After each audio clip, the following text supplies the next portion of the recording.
Could be good. I'm excited. Never made it before.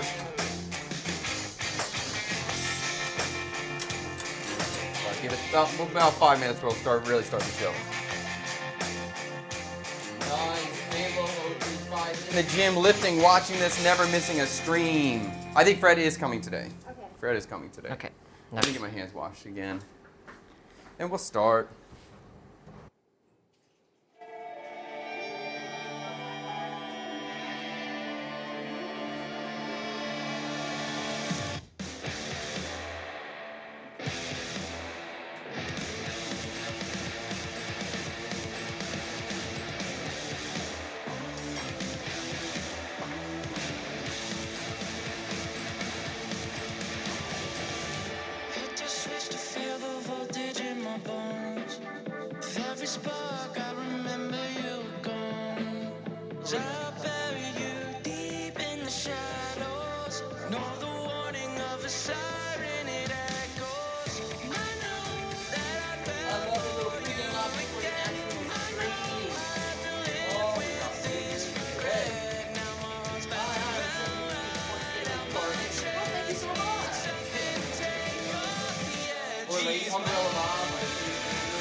probably about 2 minutes out. No, he does not take a long time. He takes exactly the time he needs to. A producer never arrives early. They resign.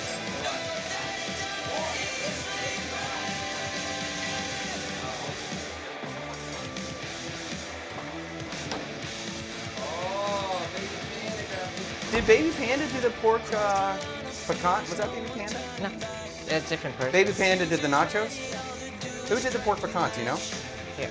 Here we go. C.J. Vicknair. Okay. Good. Can you put that back up? Pop that back up on me. Let me read that. Okay, good. Viet style. Good. I'm interpreting this Viet style. I hope it wasn't an authentic version. That would have been change of game plan real quick. Again, we're starting about a minute and a half, and we are making a pork pecan today. Some Louisiana-style dish I've never had before, never seen before, but we're gonna Viet. We're gonna Viet-ify it. Any dish you think about from the States still? Really? Not really. Most things we can get. A cheesesteak would be great, but I can make it. You know, like, so it's anything I'm really struggling with or really craving, I'll just do it. I don't, I guess I would say lamb. Lamb, I would love cheaper lamb, because I would probably eat more lamb. And like a lamb burger with like feta, red onion, lemon, chives, oregano. I'm a sucker for a lamb burger, and I haven't had a lamb burger in 5-6 years probably. We can get pretty good burgers here, buddy. Pretty good. There's Buns, B-U-N-Z, and Crust, C-R-U-S-T. They're making damn good smash burgers at this point. Maybe the price point's a little high, like just getting great beef is expensive. Even, what's that place? Mad Rooster is a good burger as well. So that can be, that you can get it. Can you get Cooper Sharp cheese and beef? No, absolutely not. Absolutely not. And you can't even get like American, real American cheese, not like a single. You can get Kraft singles, but like real American off a block, that is not normal. I'm sure I could special order it, but I have to buy a whole block. I haven't had that in a long time. Yeah, the cheese thing is for sure. Oh no, Mr. Soup just had a nightmare service. Dude, I'm sorry. I understand what that's like, very much so. His service did not go well at the restaurant. And sometimes when service goes well, it just feels great. You're working together as a team, you're having fun, you're making great food, you just feel good. But when something starts to go wrong in service, the whole thing crumbles. And it becomes a nightmare. Where you're just like, God, just please let me finish tonight. Please let this night end, please. It's really hard. Oh, Thomas, can YouTube, guys, on YouTube, can you hear me right now? Oh, they can hear me. Oh, okay, okay, that makes sense why we're getting some conversation going on in the YouTube area. We are gonna move. We are gonna move. It's official. We signed a contract yesterday, and it's very exciting. I'm gonna get into that. I'll tell you a little bit, but the real details, I'll get into it later because I know Fred's gonna come in studio today, and he's gonna ask a lot of questions. So we'll get all that information out. Only got 3 weeks left to watch this stream live. Mama gotta go back to work, but I might be able to catch the last half of the stream. Bummer. She's got to start work again. She's been able. Mama Viet. Who's mom? What? You want to know who? And that's like.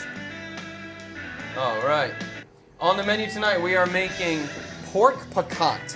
This is a Southern American dish made with dark roux, tomato, a variety of meats. We're gonna be inspired by it, Viet-ify it, and it'll be my first time trying it, so I'm excited. Ready? Hold on, we gotta go. Sanctuary play over on Kick. We gotta. I figure this will change when the live actually starts, but the music is a lot louder than Chad right now. Yeah. Okay, yes, he's right. Yes, that will change. Thank you, though. Appreciate that. All right, I think we're ready. You ready?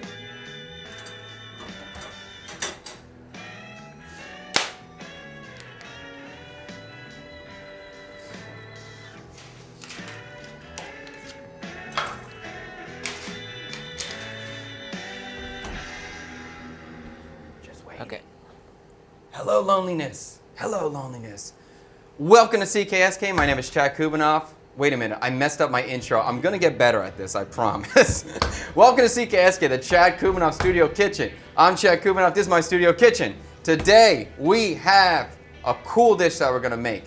Last week, we had a super chat that requested we make a pork piquant. Here we go. From CJ Vicnar. Love the show. Finally able to catch it live with my schedule. I have to request pork sauce piquant again, Viet style. I hope you enjoy it.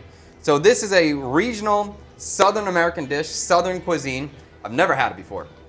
Very interesting dish in how it's made and I guess the definition of the dish, because we're calling it a pork piquant, but it really can have a lot of different meats in it. I've seen recipes where they're using pork, where they're using chicken, where they're using sausage, where they're combining all these different meats together. Some are using pork stock, chicken stock, beef stock, even that. So it tends to be, or it seems like, it's a hodgepodge of a lot of different things in terms of proteins.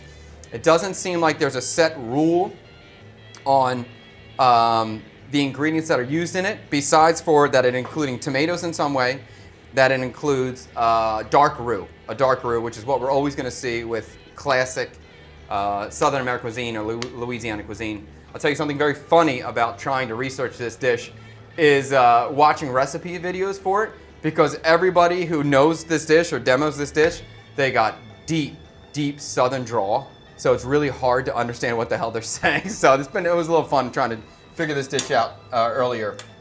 Okay, we are live streaming on Kick, YouTube, Twitch, and TikTok. So very exciting. And if you are on TikTok, you are watching over on this camera right here. If you'd like to see any of the other cameras, any of the other 7 cameras that we got going on at one time with the better microphones, you can check out one of those other platforms. But if you like it over here, fantastic. I'm gonna try to move you guys around to get the shot so you guys can get a little bit more involved. And also, if I forget to move the camera, just type it in the chat and I'll read it and then I can move it. Or if you want to see something like, hey, can we see that pot? Just type in the chat, I'll bring you over to the pot. I'll show you that. So you guys are gonna be the moving behind the scenes camera. Anything else? Oh, we got my son Tree over there, who's our mediocre dishwasher of the day. Hopefully one day a great dishwasher. He's not very confident. And we have the wonderful, there's Tree over there. Then we have we gotta have what rhymes with producer? We have the victory producer himself, Mr. Tang over there, the cameraman, the producer, the support staff, the gun show guy who's lifting his heavy camera and his muscles are getting bigger every day with his high protein intake. He's watching his protein. He's just getting jacked over there and he's carrying this 10-kilo camera, 20-pound camera set. 150 grams of protein. 150 grams of protein? To be exact. Whoa! Chloe over here. I am a single woman looking for a friend to explore the world with and share experiences with. I don't know. There you go. Anyone who wants to hang out with Chloe, give her a message. Unless it's a scam, then be careful. Don't trust people on the internet. Oh, also, wherever you put your chat, I will be able to see it and I will highlight your comment when you put your chat in. Except for you, TikTok. I will highlight your comment, but you just won't see it pop up on screen. But everyone else is going to see your comments, so don't worry. And if I'm reading comments that you can't see, it's from a different platform and we're highlighting it on the main stream. Okay. The seducer. I'm sorry, I can't say that. DUMA, he put us on the side camera. You're not on the side camera. You're on the behind the scenes camera and it's not me. It's TikTok functionality. Doesn't work with our system anymore. We're gonna try to keep putting it in, but they're being really difficult. Sanctuary Play, a dark roux, so we're here for 6 hours making this roux. That's a good point. We should get that started immediately. That's a good point. Where's my frickin' pan? Here. Okay. Let's drop that first. Let's just drop that. Okay. Thank you, Sanctuary Play. Good point. Before we chit-chat and mingle and do all that stuff and catch up on the chat, we got to get this roux started. So my intention today is to make a decent-sized batch of the dark roux, and I'm going to keep it separate, and I'm just going to add it in. Oh, and I said also, let me just get this started. I'm freaking talking too much. All right. In this pot, I have a piece of pork and water. That's just been boiling since I got here, about an hour and 15 minutes. I'm going to tell you about that later, but I just want to give you a heads up. You want to see it. Here, he wants to see it. There you go. Wow, look at that. Look at that. It's pork and water. Don't worry, TikTok. You don't need to see this part. But Tang just wants his B-roll. Okay. I'm going to move this.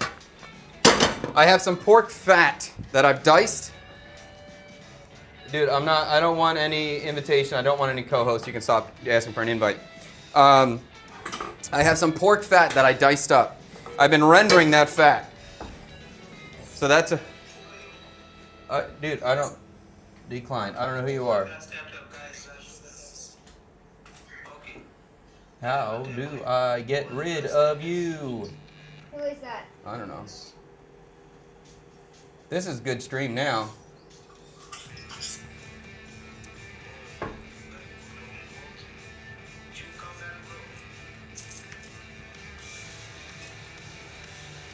Hold on. What is going on? Dang, do you know how to get out of this? Yo, A-Tip, I'm trying to get out of here, man. This is not what I want to do right now. Hold on.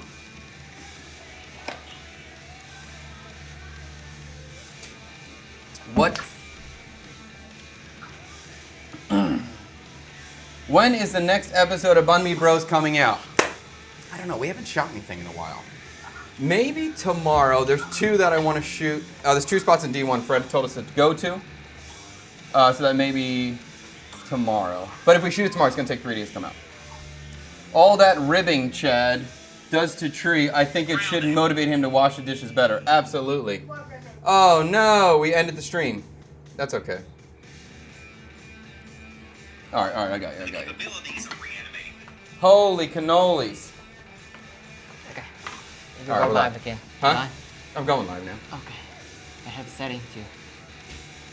Oh, to not let anybody get invited? Okay, sorry everybody else. We had problems with TikTok. I let somebody in by accident.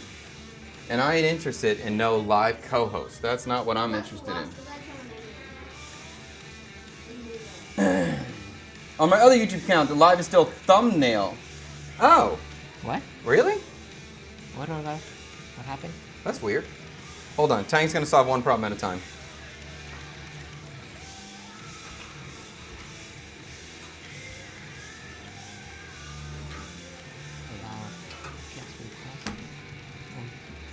We're on full panic mode over here. Sorry, guys. Give us a second with the TikTok stream. Okay. No one's gonna. Okay. Okay. All right. Sorry about that TikTok. Oh boy. Sorry, guys. We're back. Okay. Let's begin moving forward. We're not gonna make Vietnamese gumbo. We are making a pork piquant.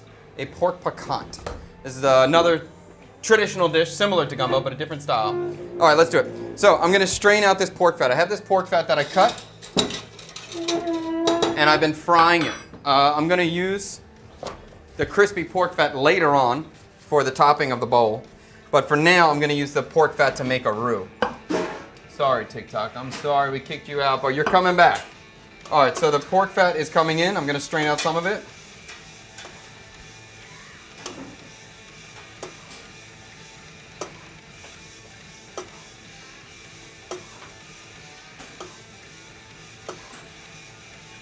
Okay. I think that's going to be good.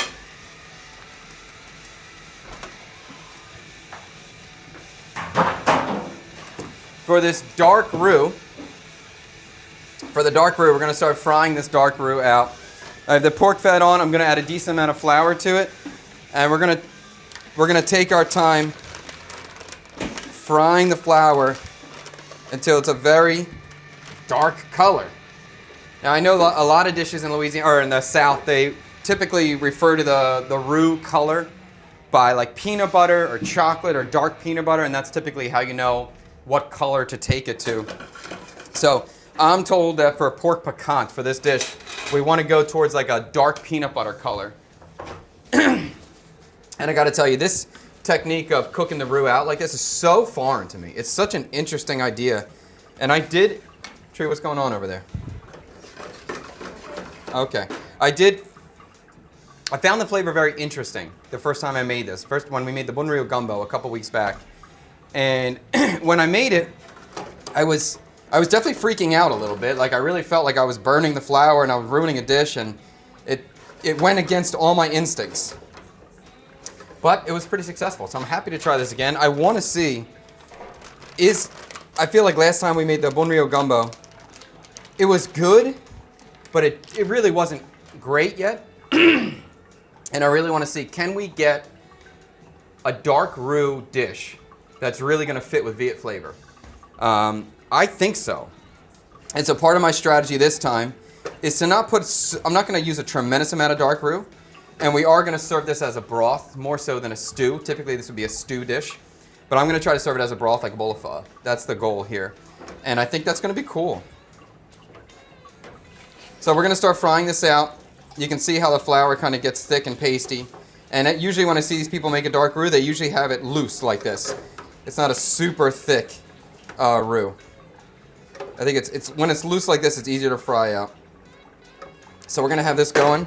It'd be good if I turned the fire on. That would probably be like one of the key steps to cooking is turning the fire on. That would be like a really, really good idea. So I did that. We're gonna fry this out. Chef, can you look at the camera and say, first we make a most important thing? So first we're gonna make the most important flavoring characteristic for this dish, and that's the dark roux. So let's get started with that. What's the roux? What's a roux? Oh, that's a good question. A roux is a thickening agent made with flour and fat. Typically, it could be flour and butter, but in my brain, fat is fat. Fat could be anything. So I could use chicken fat, pork fat, beef fat, any kind of fat, avocado fat. But it's wheat flour and a fat cooked to some level. You could have a blonde roux. You could have a raw roux. That's not really used very much. But you could have a blonde roux, a medium, or a dark. And when it's a blonde roux, like this will be a blonde roux already. The flour's been fried a little bit, but there's no color on it. And then the darker you make it, the more nutty the flavor becomes. And southern United States is famous for the dark roux. That's a very unique thing to southern United States that is not something that we really do much in culinary school or European cuisine. But it's super interesting. I dig the flavor. People in the comment is confusing. What's confusing? The whole thing? The thumbnail and the, what are we doing today? What's the thumbnail look like? Is that a big old bowl of pho? The title. This is real American pho. Yes. Because this is like, it's going to be a soup at the end of the day, and it's going to have this real American flavor, this southern Louisiana style flavor. And also, I'm a YouTube whore. I'm a thumbnail whore, so that's what we do now. Are we making pho or not? We're making a pho variation, Corrupt Viet. I think the live thumbnail is left over from a different live or something. I'm a TT girl, but I always watch on YouTube on my TV. Oh, okay. Too bad the viewers on TikTok wouldn't switch. Maybe we'll get there eventually. But it's fine. Wherever you want to watch, I'm just happy you're watching. That's fine with me. We'll try to improve the TikTok stream if we can when we get to the next location, if we can get more cameras or something. We'll try to improve it. Because, I mean, we did have a lot of viewers on TikTok last week, so if people want to watch there, we'll give it to you there. Chef, were you a fan of Reading Terminal? If so, what was your favorite food there? I have mixed feelings about Reading Terminal. I think it's really cool. This is the market in Philadelphia, if you don't know. It's like the most famous central market in Philadelphia. In older days, it was absolutely incredible, and now more and more it gets more just like a touristy destination. Tree, stop doing that. More and more touristy. What is the spot at Reading? At Reading Terminal, my dad always liked the fried oysters. I forget the spot that it was at. But I always like the roast pork. The roast pork sandwich there I think is pretty freaking fantastic. That's still real, and that's not some touristy thing. That's a delicious product. I think Reading Terminal's fun. It's fun. It's just pricey and very touristy now. Okay, so we're going to keep frying this flour out. This is going to take a couple minutes. In the meantime, I have some vegetables and stuff. Okay. Maybe that chat bubble graphic. Okay. Cook in the comments that's always in the top right corner can spin around, transition to another bubble that says today's dish name. Good idea. Good idea. Yep, we can do it. Good idea. How did you end up where you are today? Undecided. That's a big question. I'll give it to you in a second. Okay. I want to flavor the stock. So the piquant always has pork. And because I am doing a little bit of a fusion. Whoa, it's getting dark. Because I am doing a fusion, this pork I wanted to boil. I didn't want to sear too hard. I didn't want to create too much depth in the broth because this roux is already so dark.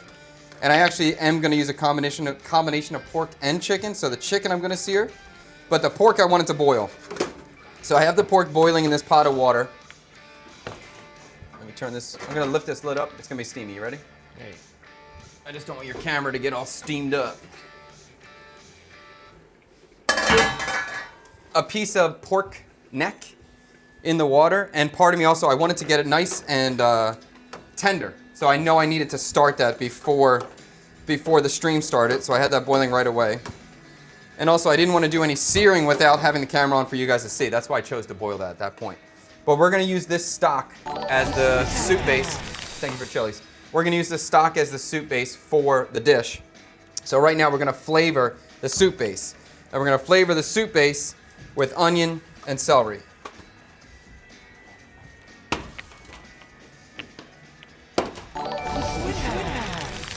Okay, I'm just keeping my eyes on this roux because it is really getting toasty. Oh, thank you for the chats and the super chats here. We're going to take the onion. Sammy D with the chilies. I was thinking at the new studio, if we could have like when you throw chilies or something, I don't know what it's gonna be, but on TikTok when you do that kind of stuff, we'll just have real stuff falling from the sky. What if you just threw chilies at me for real when it happened? Or maybe it's gotta be a galaxy, you gotta throw a galaxy.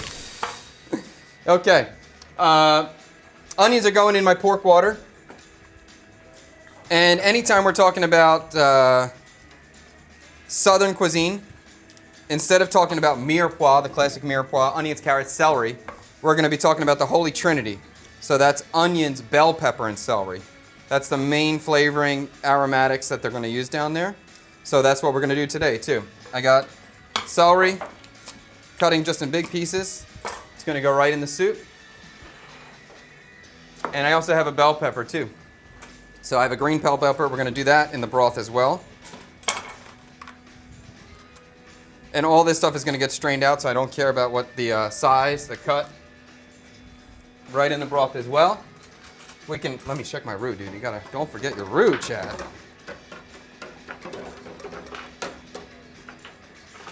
So I think this roux, that's probably peanut butter color to me at this point. Does that look like peanut butter?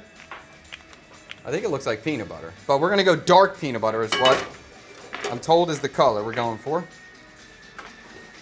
I'm probably going to add a little bit more water to this pork soup. Oh, it's pork. Okay, it's tender. Great. Okay. Let me think. Okay, I'm going to remove the pork.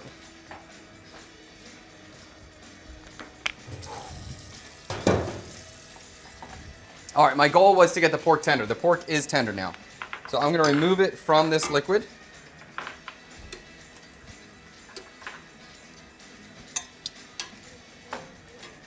All right, so I got my pork here boiled and tender.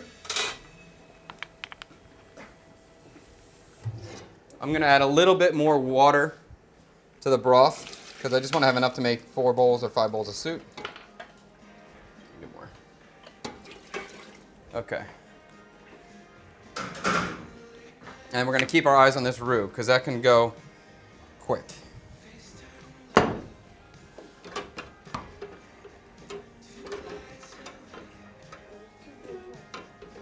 Yeah, I think we're peanut butter color. We're going for dark peanut butter.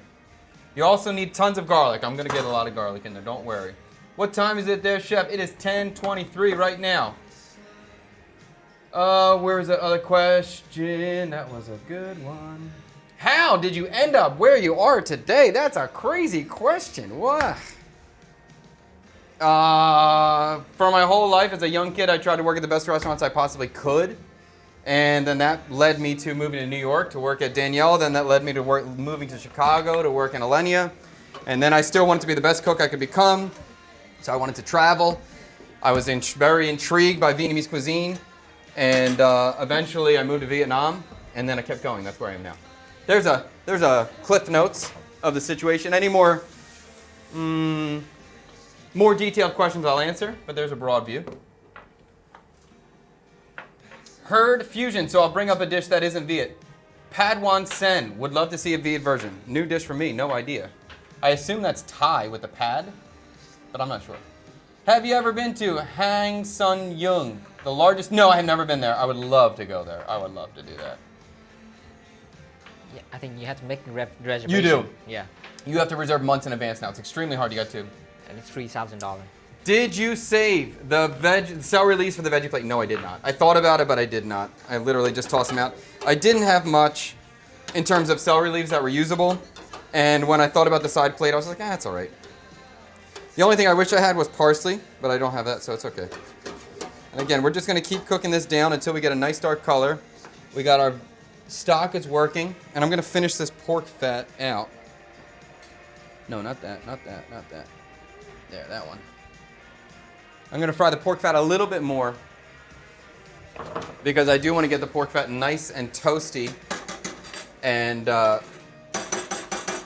going to add just a few cubes of that pork fat on the top of the bowl because I think it's going to be really good.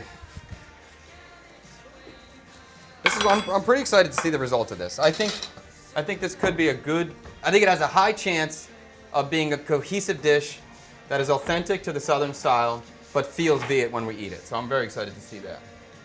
The color should be Hershey's milk chocolate. Okay? So we got longer. We got longer to go. While we're waiting, or while we're cooking, this is going to be a little bit of the Viet part. I have a pineapple. I'm going to cut half the pineapple. Yeah. Maybe a little. No, that's okay. I'm going to cut half the pineapple, and we're going to throw this in the stock as well. So I'm going to throw this right in the stock. Here, TikTok. I'll take you for a little ride here. There's our broth. Ready? All right, pineapple's going in.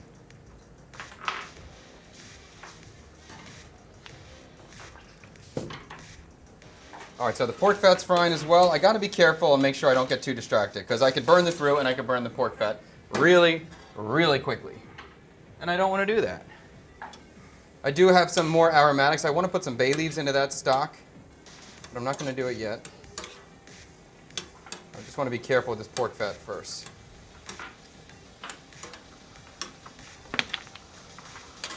Okay, let's stir the roux too.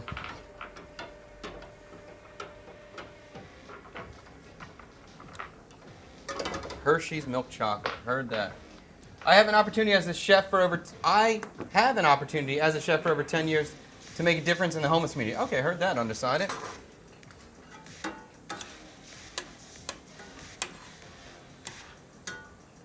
Okay, so we are just crisping this pork fat up. It's really close. I'm probably going to pull it out a little bit early because there is going to be some carryover cooking, and I don't want to toast the fat too much. So I think I'm going to try to pull it right about here. Seems like a good spot for me to do this. Try to get you guys in there. All right, let's see if this is going to be cool. I think this is going to be cool. It's a little light. With the carryover, I think we're going to be at the right texture. So I'm going to pull it now, and I'm just going to put it in a bowl. And we're going to let that cool down in there naturally. Hopefully I won't be freaking out.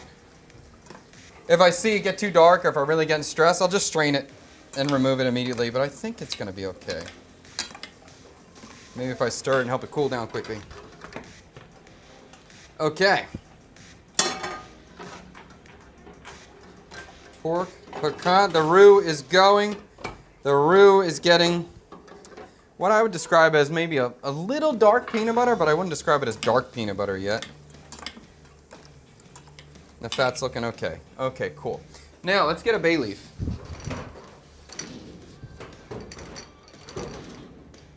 If I can find it. Oh no, do I not have bay leaves? Yo, that ain't cool. Uh-oh.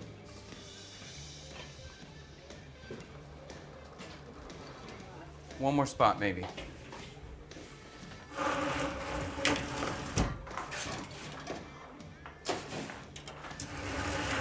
Okay, well, I didn't want a bay leaf anyway. Screw bay leaves. They're stupid. They're not stupid. I like bay leaves a lot. I like bay leaves a lot. But that's okay.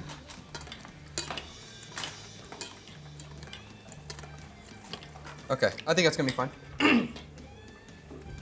Are you looking for a copper color? I think I'm looking for dark peanut butter. Somewhere in between dark peanut butter and milk chocolate, Hershey's milk chocolate, is going to be a good place for me. So we'll go a little bit more. In the meantime, I have some chicken thighs that I'm going to dice up. So let's get this done.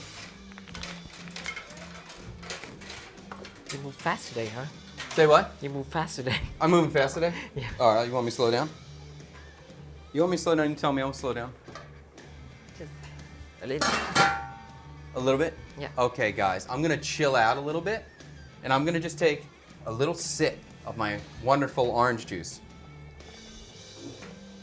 Just to give Tang some chill. Chill, bro. Heard that. Pork fat's there. Maybe I'm just excited. Maybe that's it. Okay.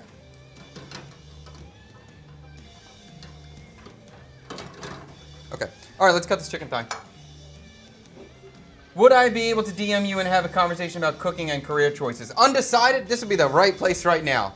You can absolutely DM me for sure. I just can't guarantee I'm going to get back to you. That's the problem. But right here, you got my attention. So if this is a good time. If you're shy about something, I can get it. But you may not. I may not respond to you. Like it might take me a couple weeks to get it. Usually I clear out like all the messages on each platform every once in a while. Like I'll go on Instagram and I'll look at all the, what is it, like requests every couple weeks and just go through them all at one time. So it might take me a while. All right, chicken thighs I'm gonna dice up in large. Actually, shoot, how do I want to do this? I was thinking about it in cubes because I was assuming it's a stew, but we're doing it as a soup. So I think I'm gonna do strips instead. Is that gonna be okay? Yeah, let's do that. Let's do that. Okay. All right, so I'm gonna think, because I'm thinking I'm eating with chopsticks, right? So I don't want the pieces to be too small or too big. And strippies, I think, work out for a soup pretty well. So I'm just gonna go ahead and strip this. And I just thought it was cool, the amount of different proteins that get used in this dish, the combinations of the chicken and the pork, or sausage is going inside. And so I wanted to put some chicken in here as well. And my pork, I was a little light on the pork. I didn't have a lot of pork, so I figured why not? Let's do the chicken.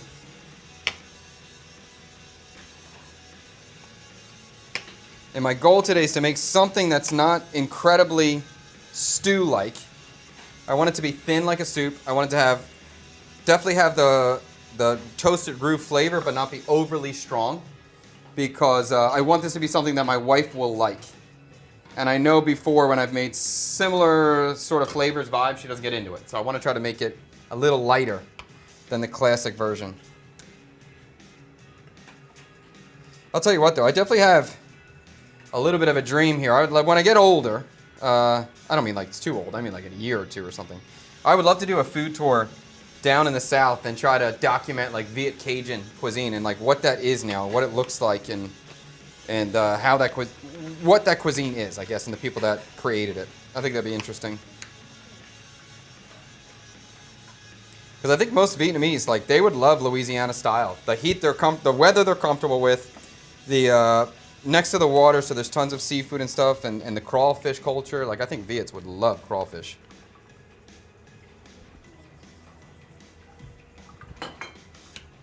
Okay, so finishing cutting this in strips.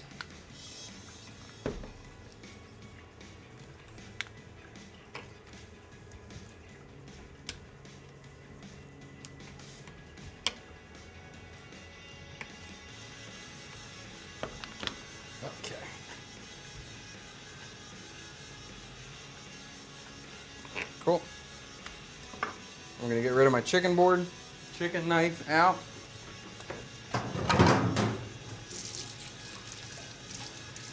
So you could be doing dishes right now, bro. And just go slow and try to do them not too loudly, but I wouldn't let any dishes be in the sink. You didn't realize there was dishes in here? Okay. Well, now you know. Somebody said, check the roux. Check the roux. Let's check it. Okay, looking okay, looking okay. The flame is at a much lower heat. I might be able to kick it up a little bit. But first, let's season this chicken. So besides for the roux being the main flavoring component to this, the other thing would be some sort of southern seasoning. Whether that's Slap Your Mama or Tony Thatcher's, or those are the two big ones I know. But what I saw online was basically season it with your favorite seasoning. So it could be anything, and sometimes people mix it together. But I'm going to throw this in. I'm using the Slap Your Mama. This is what was gifted this a while ago. Keep using it, keep liking it. Similar kind of to Old Bay, if you know that flavor. If you've never seen this style of seasoning before, it's like salt, black pepper, paprika, garlic powder. That's all it says in here. Maybe there's some of them have cayenne, but it's a pretty staple flavoring for most of Southern cuisine that you're going to see. Oh, that's a good point. Oh, Hannibal the Lamb, great idea. How is Fred's daughter? If you do not know, our golden ticket winner, Cyber Daddy Fred, his daughter got, his tiny little daughter, she's a couple months old. She had lung surgery last week. She's okay. Surgery went well. She was in the ICU for 48 hours. She's out of the ICU. Everything I know at this moment is things are going good. So it's fantastic. It's incredible. Fred will stop in today, so I'm sure if you have any specific questions, he'll be answered for you, but she's doing all right. Chad, are you a fan of soft shell crab? Are they accessible in Vietnam? I'm a major fan of soft shell crab. I love soft shell crab, and yes, they are available in Vietnam. You can get them frozen pretty consistently, although I struggled a couple weeks to get it. But when they're in season, absolutely. You can see them at just normal markets. Exactly here. Viet Cajun crawfish is yummy. Viets absolutely love crawfish, yes. I saw this Viet immigrant in Louisiana, and he loved crawfish so much because he said, well, obviously when they got to Louisiana, they were a very poor family, and he said crawfish was the only thing he was allowed to eat as much as he wanted of because he could just go catch them outside. So his whole restaurant, like crawfish is his favorite thing. And I haven't sucked on a crawfish in a while, so I kind of miss it. I would like to get a couple pounds. Have you ever had a crawfish? No. Yeah. Where? At a buffet? At a seafood buffet? They said it was a seafood boil, but the flavor is not Louisiana. You had a seafood boil? Yeah, Vietnamese seafood boil. Around, and it had crawfish in it? Yeah. And you know, like a little lobster thing? Yeah. Oh wow, I'm surprised you tried that already. But it's invasive species, I think. Yeah, here? Yeah. Are they raising them here? No. I think they banned. Really? Interesting. Are there any YouTube chef cooks you don't like? For the content, of course. That's a dangerous question. Here goes all my collabs in the future. What's the guy's name? Nick Giovanni. I like Nick Giovanni's content a lot. I like his current content a lot. I respect the amount of work that he is putting into videos. The last video he did, like eating the world's best sandwich or something, he went to like 9 or 12 different countries. So tremendous, unbelievable the amount of work and the team that's going through. I just don't like throwing a knife in the board. That's it. I think that's terrible. I don't think you should do that. I don't think you should be encouraged. It's bad for the knife. It's bad for the board. It's very dangerous. I don't think that's a good thing. That's it. I just don't like that. I can't really, there's nobody that I don't like, because if I didn't like it, I just wouldn't watch it and I wouldn't be aware of their content. I don't love, what's his face? Uncle Roger. I don't love Uncle Roger just talking trash on Jamie Oliver. I understand that Jamie Oliver doesn't make authentic food. I recognize that. I understand that. But neither does he. But I respect Jamie Oliver for trying to save the school lunch program for the children. That I have tremendous respect for. So even if we want to talk trash on Jamie for very inauthentic recipes sometimes, let's just end it with like, but he's a good guy though. He tried to save school lunch, and he tried hard. So I appreciate that, and he's always trying to help the kids. So I don't like Uncle Roger talking trash on Jamie for that situation, just that situation. I can't think of anybody else. Have you become more of a seafood lover since living in Vietnam, or always loved eating seafood? I think I always loved eating crab. I always loved eating fish. I think I definitely have my shellfish appreciation has grown living in Vietnam. Here's the roux. We're just constantly checking this roux. I think we're getting dark peanut butter now, but I'm going to go longer. Shellfish has definitely increased. Snails, clams, all the shellfish stuff. Like that, I appreciate it more. Last what did we make last stream? Something with oyster. Oh, the sushi. I used oysters in the sushi stream we did on Monday, and I had leftover oysters, and last night I made an oyster omelet. So that's something I wouldn't typically be drawn to, but it was good. I liked it. And I made it like Taiwan style with like the tapioca starch bottom. That was a cool dish. I like that dish. I think crawfish is banned now. You're saying in Vietnam? Maybe that's what Tang's talking about too. Are we taking a suggestion today? No, I don't No, want to no. take suggestions. No, I don't want. Yeah. We already have next Friday stream is already settled. We had a $100 super chat, so that's locked in already. And that's Baby Panda. Baby Panda, if you want to clarify what you mean by American appetizer nacho, if you want me to make nachos, I can do that. I can make a Viet nacho if that's what you're looking for. If there's something specific, clarify. I want to make sure I get you what you want or what you're thinking about. But we'll do suggestions on Friday for dishes. Maybe I should try DM. I've got a cat picture I'd like to share with you. Oh, okay. Just tuned in. What are you making? We are making pork pecan Viet style. Crawfish thrive in rice paddies. Okay, so that people try to grow them. Okay, so the crawfish are in the rice fields here. Interesting. Interesting.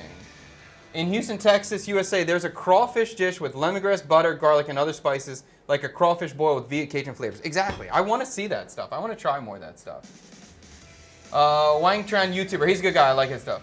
I like him. I love Ryan. Wang Tran, not Ryan. Would allow Uncle Roger to come to the studio and allow him to talk. Of course, Uncle Roger can come to the studio any day he wants. Uncle Roger, you're forever invited in the studio, and you can talk as much trash as you want. But I will talk trash back. All right, just be aware of that. You're gonna get ripped too, young man. But absolutely, dude. I think I may not like him talking straight trash on Jamie Oliver, but I do think Uncle Roger's funny. So absolutely. Okay. Roux is getting darker. Now we're full peanut butter. This is peanut butter color right now. Peanut butter, but longer. I'm gonna turn the heat up slightly. And you're gonna remind me to stir the roux, okay, as I get distracted with all this. Vietnamese ceviche, Vietnamese poke. I would love that. Sounds good. Chad, one of these, can you do a fine dining style restaurant? Listen here, Kay. I'm so excited about my new studio. I'm so excited. Yes, I can. Because when that studio space is in my home, I'll be in there all the time. And some of these dessert things, they might take multiple days to produce. Okay. They might take multiple days to produce. And sometimes I might just need to do like a 20-minute job, and then it needs to freeze for an hour and a half or 4 hours and then cut it. So that kind of thing is hard to prepare in this context. But if I have the space and I can stream all day or just capture 20 minutes and then we can include that or show you a highlight later for when we're doing the live stream, that'd be great. So yes, absolutely, absolutely. Oh, and probably it'll be, I'm guessing we'll have this space moved in the new studio in about 3 weeks. That would be my guess. Hello again from Florida. Haven't heard anything about your banh mi shop. Quick update, please. Tree is adorable. The quick update is the new house has the potential to. Okay. I don't want to go too deep because Fred's going to come in. But yeah, there's an update. There's a possibility to do a pop-up banh mi shop at my new house for a 3 to 4 month period before we get a bigger location and we could start immediately. But yes. Can you get poblano peppers where you're at? Love it as a replacement for bell peppers. I haven't seen them here yet. I've seen them dried, not fresh. So, but at my new house, I have so much gardening space. There's so much place to put plants. Oh my God, it's so amazing. So maybe we could grow some cool stuff. Ciao and Xin Chao Lei Wang. There was a Viet immigrant that came back to Vietnam and was cooking Viet Cajun seafood. I've seen a girl, I don't know her name, but I know that Sunny from Best Ever Food Review Show, he spoke to a younger female chef who was doing Viet Cajun flavors. I assume that's who you're talking about. I'm gonna keep going with the roux. Awesome, love to see desserts, nice. Thoughts on incorporating insects into dishes? They creep me out. I don't love it. I like silkworms. I think silkworms are actually good. I think they taste good, but it just freaks me out a little bit. Ants, I don't mind at all. I'm happy to incorporate an ant. That doesn't bother me. Maybe even a water bug. If you're unfamiliar, there's a very famous large insect, dude. Oh, Tang's gonna pull it up. It's gross, gross. But they have a very unique aroma to the juices in their back.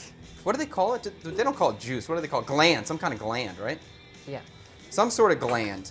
And it has a very strong, potent, unique aroma, perfumey, that they use for rice noodle dishes in the north, in Hanoi.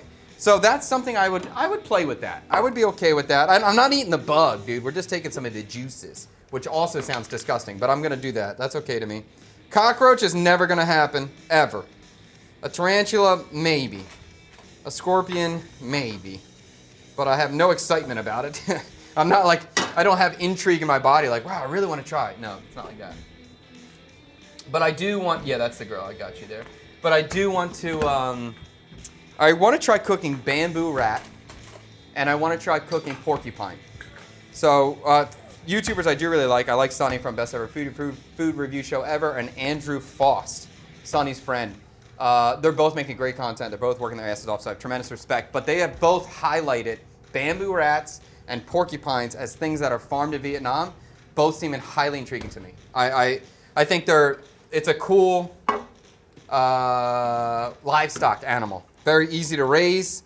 They seem kind of cute, and just simple to raise. It seems like a very functional, efficient protein source to promote. Something interesting in that. Michael, I think, will love the gardening part of your new place. Michael has not seen this new spot yet. He's going to be blown away. He's going to be blown away. And I think he might want to be coming over a lot to just tend to the plants because there's a lot of space. Okay, my stock pot is boiling. I'm going to turn the heat off. I think we got enough over there. And I think I'm going to start frying this chicken and put this roux on the back burner and let that kind of keep going. Maybe I should do the chicken. Let's fry. I'm just thinking about the pot. All right, let's do it in the wok. You know I love the wok because it's easy for you guys to see. It's easy to shoot, right? He loves the wok. You like when I shoot in this thing. It's easy. Okay, so that's what we're going to do. We're going to finish this dish out in the wok. We're going to re-clean our almost clean dish. Thank you, Tree, for cleaning this 80% of the way. I'll finish the rest, young man. Okay, not bad. All right, we're gonna go oil in there. I'm gonna take some, where's my thing? Here we go. I have some annatto seed oil, because this is a very Viet part of this thing. So we're gonna do annatto seed oil in the pan. Oops, I gotta open it first. If you don't know annatto seed, it's basically like a turmeric sort of thing. It's mostly color, tiny bit of flavor, but the annatto gives you a little bit more of a red color than it does an orange color like turmeric would do. So we're gonna go in a little bit, not crazy amounts. This is already highly fatty with the amount of roux, with the pork fat in there, so I don't want to add too much fat. We're going to heat this up. Something I wanted to add, because I'm calling it pho, right? And I was looking for pho noodle, but I couldn't find it. Even at the market, when I went to the market, the lady didn't have any pho, she only had bun. So I got bun. This is the round rice noodle instead of flat rice noodle. I might call this video pho. So if it's called pho, I tried to get pho, and pho is a better title for a YouTube title. So you may have just gotten clickbaited. If you just got clickbaited, congratulations. Instead of a flat rice noodle, we're gonna use a round rice noodle. And because I was in the pho thought process, I was a little bit of the pho spices. So I want to do some star anise in here too, with the pork. I was thinking about doing cinnamon in here too. I don't know why it didn't feel right with the pork. I was just like, I think it's gonna get too much. And the roux is already a deep flavor. I don't want too much, but I just thought a little star anise would be nice. So I'm gonna throw the star anise into the annatto seed oil now, and we'll get this toasted. TikTok, I'll give you a little view over here so you can check it out. So that's our wok, that's annatto seed oil. Star anise is going inside, and we can see that's already starting to fry. And I know I have 3 pieces of star anise in there, so I just gotta make sure I pull out 3 pieces. Sorry, I'm plugging you back in, TikTok. I'm sorry. You're back. You're ready. You're good. You're not gonna die now. Okay. Wait, what? For some reason, bamboo R is getting filtered on here. Bamboo rat? Yes, bamboo rat. It is it's a rodent. It doesn't really look, I'll say bamboo rodent from now on if something's going on with the comment section. But bamboo rodent doesn't necessarily look exactly like a rat. It kind of looks more like a big fat guinea pig with big fat teeth. Look how cute it is. It looks like a big giant mole. That's kind of what it looks like. They're huge. They're really big. They don't seem to bite. They require almost no living space. They're incredibly easy to feed. You put them in a little bit of a concrete box and you throw some sugar cane or some bamboo in there and they eat it. And it's like they grow fat quickly. So I'm intrigued by it. I think it's cool. And I'm always, if we can find a good, sustainable source of protein that's easy to raise, I think that's a cool thing to promote. Or at least to try. Maybe it's good. The roux is getting darker. Whoa, whoa, whoa. We're smoking over here. Let's go chicken. All right, chicken's going into my wok now. Ready? Here we go. I got to go quick. Here, take a bowl. So we're going to fry this out.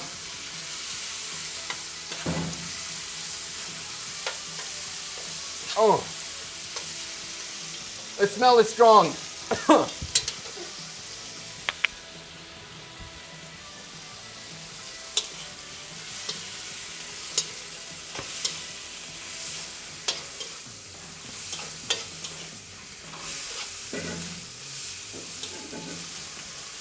Okay. It looks good, smells good. I'm debating about how I want to put this together. I think I'm going to add some of the roux into the chicken. And then we'll add the liquid into that. I'm not going to use all the roux. I'm going to add some, and I'm going to add more if I want to add more later. I'm not trying to make it thick. I'm just trying to get the flavor. Crickets and beer. Mais comme si. That's up to you. Although my wife told me about when she was a little girl, she used to catch these big grasshoppers. And then they would rip the wing off, put a peanut inside of its body, and then grill it. And that's what they did. When my wife was a little girl, she was looking around, eating anything she could find. So even yesterday, we were at a restaurant. We saw a lizard outside. And my wife said, like, oh, we used to catch them and cook them. Yes. So that's very funny. And I think that's why. My wife is a very versatile, countryside, traditional, humble Viet girl. And very food focused. So I think that's why we got along so well.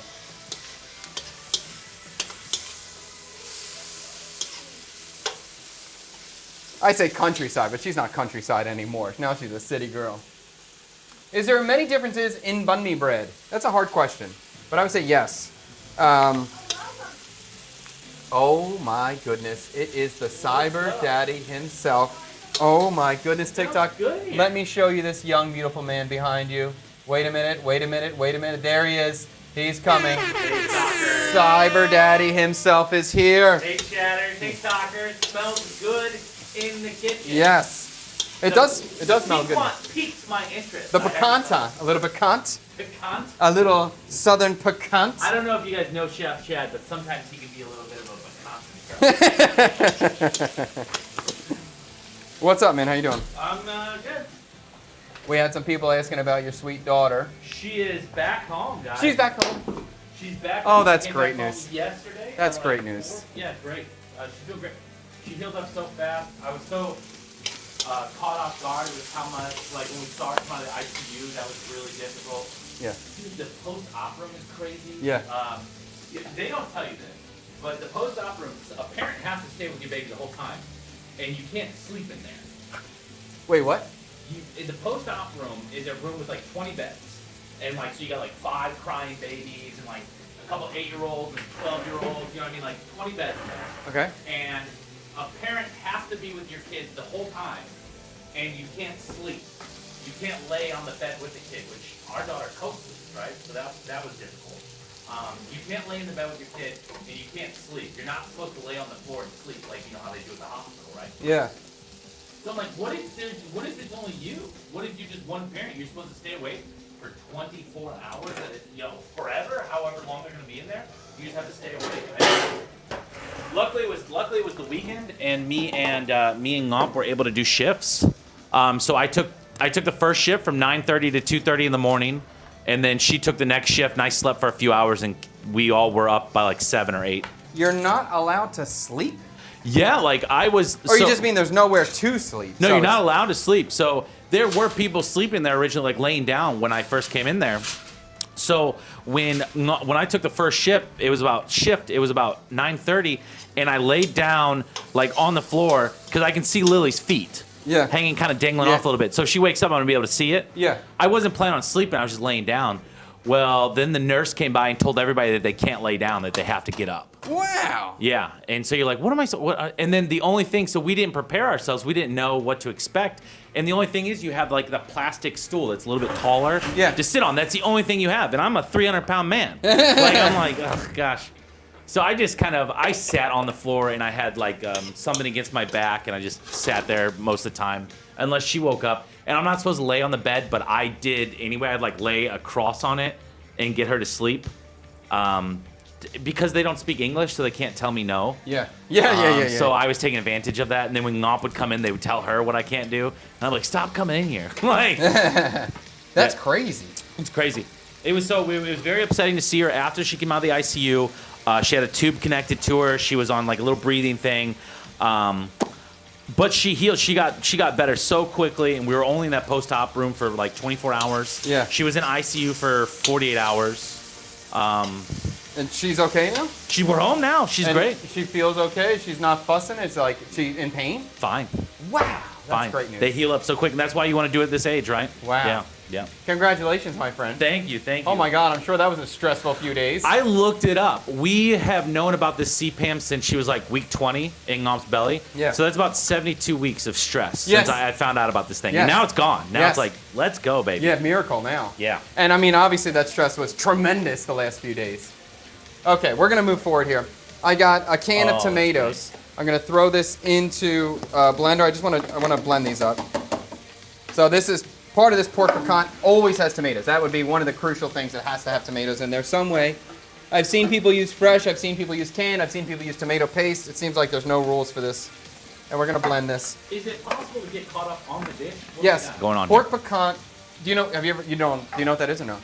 No. Okay, pork pecan's a dish from southern United States. I believe Louisiana may be the #1 spot for it. Okay. It's a spicy tomato gravy.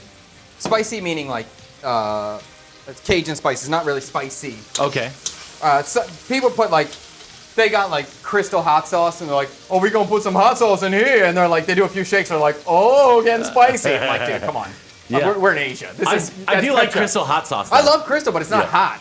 I can drink Crystal. Like, that's nothing. Yeah. So I describe it as spicy, but not like real spice. And it has a dark roux. Okay. Typically, it has pork. It can have sausage, andouille sausage in there as well. It can have chicken as well. I've seen people use beef stock, chicken stock, or beef, pork, or chicken stock. So it's kind of a hodgepodge. And it's served on rice. Okay. Yeah, and that's basically it. Okay. Is it going to look similar to a oh man, I've been out of the US so long, all my like an etouffee? But it can, but this is going to be a soup. Oh, okay. Yes. Okay. We got a lot of best news ever, Freddie, with your little sweet girl there. Thank you guys. Yes. Thank you. Yes. Let me get settled in and I'll become voice of the chat and Chad's help just you guys coming in out. here. Yeah. Dad, Yes. speaking of good news, What? house. Okay, we'll get into that, okay? Okay. Hold on, I'm going to blend these tomatoes while I got a second here. So these are getting blended. I'm waiting for Tang. Tang put his hand up. He said, wait, I'm waiting. Okay? He's almost ready. He's almost ready. Here we go. Okay, I don't need it super fine. I just want to blend it. Vietnam, if you had enough land, what would you raise or grow in your land? Everything! Everything! Lamb, beef. I would have a cow, at least one. I would say 4 pigs. I would say 20 to 30 chickens. I would like a few goats. I'd like a couple lambs. I'd probably have quail. I probably would, listen, if I had a piece of land, my entire life would be devoted to the land. I would never leave. I would just be there. And I would need at least 100 acres. And I would build tree houses and zip lines and awesome stuff. That is the dream. Like, I like building stuff. And you haven't really seen that side of me yet because I learned my lesson in America that I don't spend money. Are we good? Okay. I don't spend money and I don't put forth effort anymore onto properties that I don't own. Because I learned that all the effort I go is gone once I leave that property. So I just don't do it anymore. Even the house we're getting right now, I love it, but we're only going to do so much to it. Would you do that Would you be willing to invest in land here in Vietnam and do something? I would if the price was right, but right now the price is absolutely absurd. So I would never do it here with that price point. I would do it in Bao Lap, but it would just be hard for me to really dig in deep on a property and trust that I can hand that property down to my children and the generation after. If I'm putting this much work into a property, I want this to be a generational piece of land that my grandchildren and their grandchildren will inherit, and we make something cool. You know, Ngop owns a piece of land up in Bum Mae Thuột, Yeah. and they just redid a thing where they're like, oh no, the road's going to do this. And it just took a big portion of her land and didn't really give her anything. Or they're now determining that this is where the road should have been. It should have always been there. So it's not really a change. It's just that you never had the land that you thought you had. Yes. And so you're not compensated for it in any way. Right, so if you understand that, Fred's wife just lost a piece of her land just because she did. And so that's what I would struggle with, really putting any money or serious effort into a property here. So yeah, that would be the thing holding me back. All right, chicken is seared. I'm gonna add the roux into this. Oh, there was a banh mi question in the back. I'm gonna get back to you. I didn't forget your question, I'll get to it. This roux is looking dark, you know? Like, maybe I could go a little bit more, but I'm gonna fry it with the chicken anyway, so we'll go a little bit longer. Actually, you know what? Let me go a little darker. I'm gonna fry it at high heat. Not high, but some heat, so I can get this moving. About the banh mi question, different varieties of banh mi. Yes, there are many different varieties of banh mi. The difference, to clarify your question, I'm not sure if you're talking about the difference between banh mi bread and traditional French bread, but banh mi in general, super light, very, very light crumb, very thin, crispy outer shell. So it should crackle. But in terms of banh mi's throughout the country, there's very big differences. Banh mi's in Saigon tend to be great. Banh mi's in the central style tend to be a little bit thinner, pointy at the end. Still very good, maybe a little bit firmer. I've had some banh mi's in the north, not very good. I've had some big old banh mi's in the north, maybe look beautiful, but they don't have that same crunch and texture. So there's definitely a difference in quality, or maybe I should say styles. Maybe the quality, maybe prefer one style over another, but there's difference in styles throughout the country. And that comes down to the texture of the crumb, the texture of the crust, and the size. Some are really thin and pointy, some are really big, some are kind of fat boys. There is very differences. Okay. Yeah, I had to look it up, never heard it before. I assume we're talking about the dish. I saw Sunny's episode a couple days ago. It looks like a great protein source. I assume that's talking about the bamboo rat. Yes, they're cool. They're kind of cute. Like, I'd raise them before. Have you ever eaten dog before? If not, would you? Yes, I've had dog before. Is this the end of the show? Am I canceled now? I don't know. I've been in the countryside of Vietnam a lot. And people... You okay? And people eat dog in the countryside. So I've been in situations where I'm at a family event or just a social gathering in the countryside and dog was presented. So I have had it before. It's good. It's good. I'm a good guest. I will eat whatever is presented to me by any host. So I'm good in that way. Dog is not something I order. It's not something I will, I typically feel comfortable with. But yeah, I've definitely had it. I've had it a couple times. I don't really mind eating dog so much. I just care about the life. I just want the dog to have a happy life. Because the same way, like I feel like if we're a meat eater, we eat meat. So I eat pigs, and pigs are super smart, and I think pigs are adorable. I love pigs so much, but I eat them. And so I have the same thought process with dogs. I just want all these animals to be raised in a good, healthy way where they're happy and have good lives. That's the thing I care about. I don't want any animal tortured or just living a crappy life. Would you recommend that people try Vietnamese food besides pho and banh mi? Oh, what do you recommend that people try for Vietnamese food besides pho and banh mi? I think another, like if we're talking about pho and banh mi, I'm thinking of a very, how would I say it? I'll say, okay, basic level palate. And I would say to try to get somebody Ban Kun, I think is a good next entry point. It's very subtle in flavor. The texture is subtle. I think most people are going to like it. Very few are not going to like this. There's a picture of Ban Kun. And you could get it rolled with pork meat inside, or you could just get the plain noodle and roll it up with like roasted pork. I think that's a good dish for people to start with.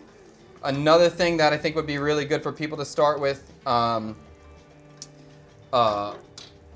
just drew a whole blank on that one. What was I just going to say there? Damn it. I had it. Bún bò Huế. I mean, bún bò Huế is one of my favorite dishes, but I think bún bò Huế is a strong flavor.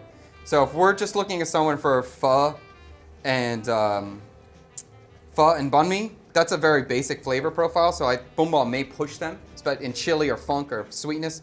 So the other thing that I thought would be goikun is great, goikun summer roll is great, and then some sort of Viet style salad, a goi of some kind. Goi tom or goi ngosen or goi, maybe goi ho yue. So goi ngosen is the lotus stem salad or the coconuts, heart of palm coconut salad or chicken style salad. Vietnamese style salads to me are top tier. Top tier. Yes, we're all very excited for American, I'm sorry, for Fred's baby. That's incredible. Incredible. So exciting. Rabbits. Oh, I would definitely have rabbits too, Sanctuary Plate. Look, I don't want to say if. When I get the farmland, when I enter that stage of my life cycle, it's going to go hardcore. It's going to go hardcore. And it's definitely going to have some aquaponics as well. I might even do aquaponics on the new house. All right, I'm going to remove the star anise now so I can make sure I don't leave it in there. Pull that out. I know I have 3 pieces. 1, 2, 3. We're good. I'm going to add some of this roux into our chicken. I'm going to show you this dark roux before I do it, TikTok. Don't you worry. I don't forget about you. Just sometimes the camera's hard to move at the same time. Okay, so we're going to add some of this roux in. I want to go a little darker, dude. Like I want to make sure we get it.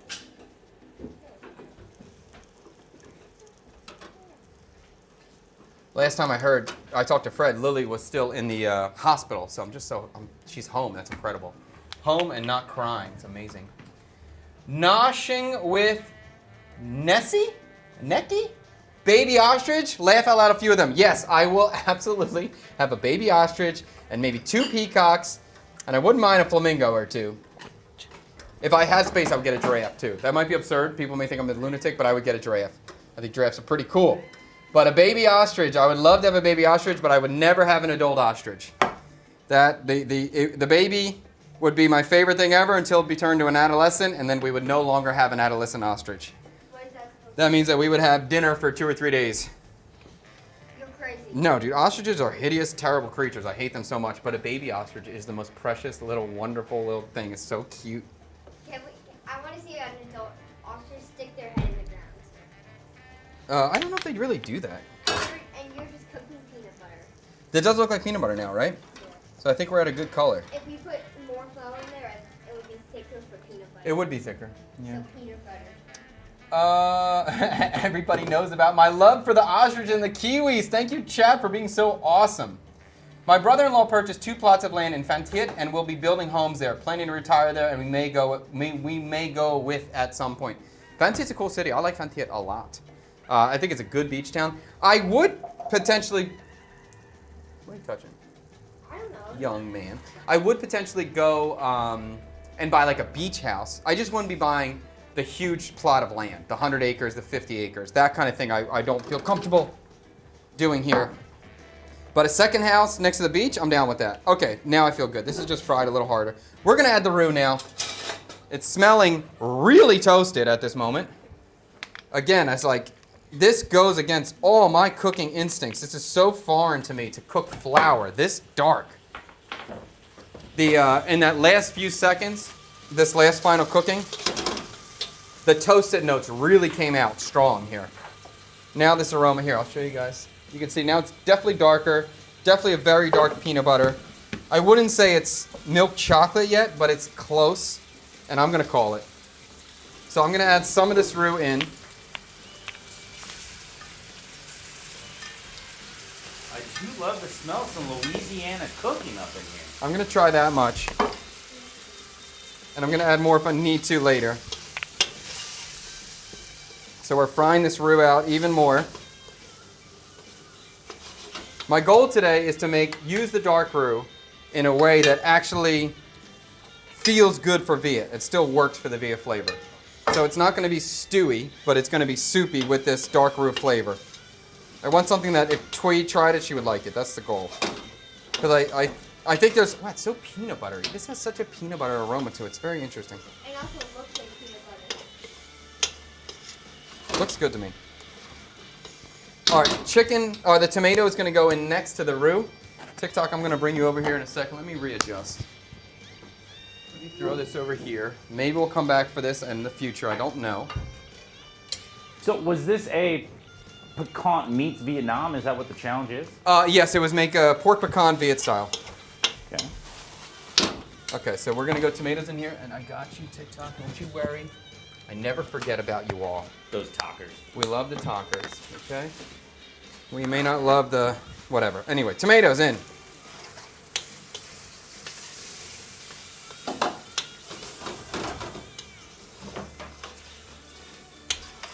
Ooh, look promising. Look promising? Yeah. All right, so we're frying this out. And now I'm gonna add some of that stock, that veggie stock that we made previous. Okay, so this is gonna come in here.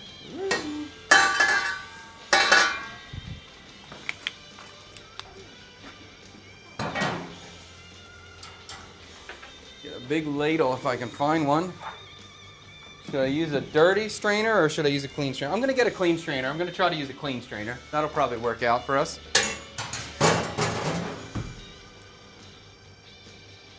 Do you feel it? Do you see all the fat on there?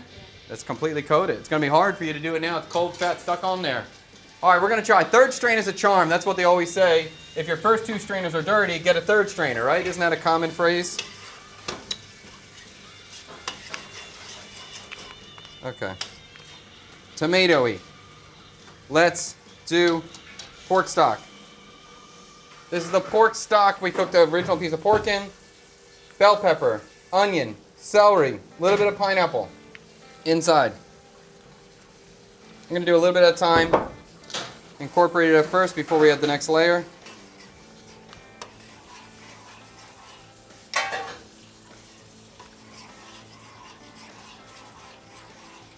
Okay. We're going to add more. Interesting. I'm not going to add all of it yet. I'm going to hold back a little bit.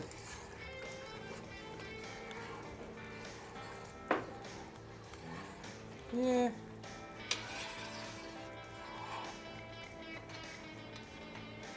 I'm just looking at the thickness. I'm taking my time, looking kind of carefully at the thickness here.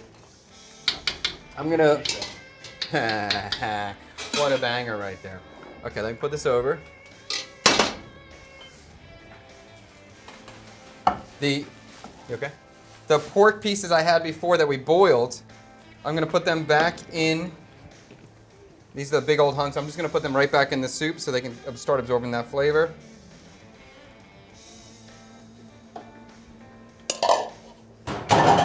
We have the bay leaf in there. So at this point, the only thing we're really going to season the soup with is going to be the southern seasoning. Maybe I'll do a little fish sauce. That seems like a good idea always.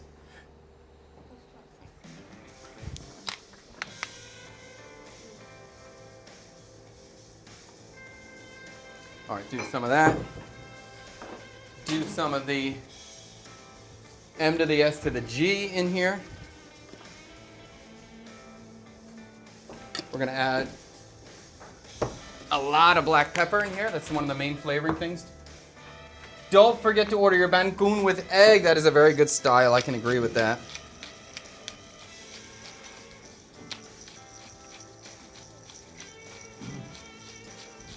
All right, so I'm going to taste this right away. We're going to find out if we need to add more roux immediately.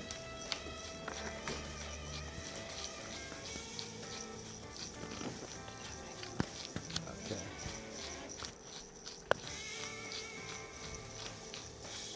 Okay, pepper's in. Let's try the broth at this level and see where we stand with it. Have you ever gotten the beef and cheese from Bami Deli? Like a steak and cheese? Yeah.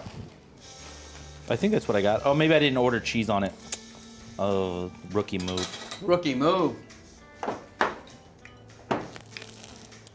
Kind of good. This is kind of good. I like it. Wait a minute. Let's add more stuff. Where's this? Okay. I'm going to add a lemon. I'm not add a whole lemon. I'm going to add a little lemon zest. Do a little lemon zest. Okay. Right in. Oh, Tang's upset. I missed it. Here, I'll do another piece. Ready? This one's just for the show. Behind the scenes, you're going to see. Watch. I'm going to throw it in. Ready? Okay. A little lemon zest. Got it? All right, let's pull that out. That was too much lemon zest. See? We make it happen here. We make sure he gets his shots. Nice. Okay. Someone said mi wang is a southern dish. So is gumbo. So it's kind of Vietnamese southern mixed with American southern. Although I don't know if I consider mi wang a southern No, dish. I wouldn't consider mi wang a southern at all. I mean, Yeah, mi wang's that's central. yeah. So I've seen the hot sauce that they use. They're gonna use Crystal or whatever. So I'm gonna use Omiacao's habanero pineapple. A little fermented. I like this sauce. Very similar to Tabasco. You good? All right, we're gonna do a little bit of this. Throw that right in. Oh, Worcestershire they put in. I forgot about that.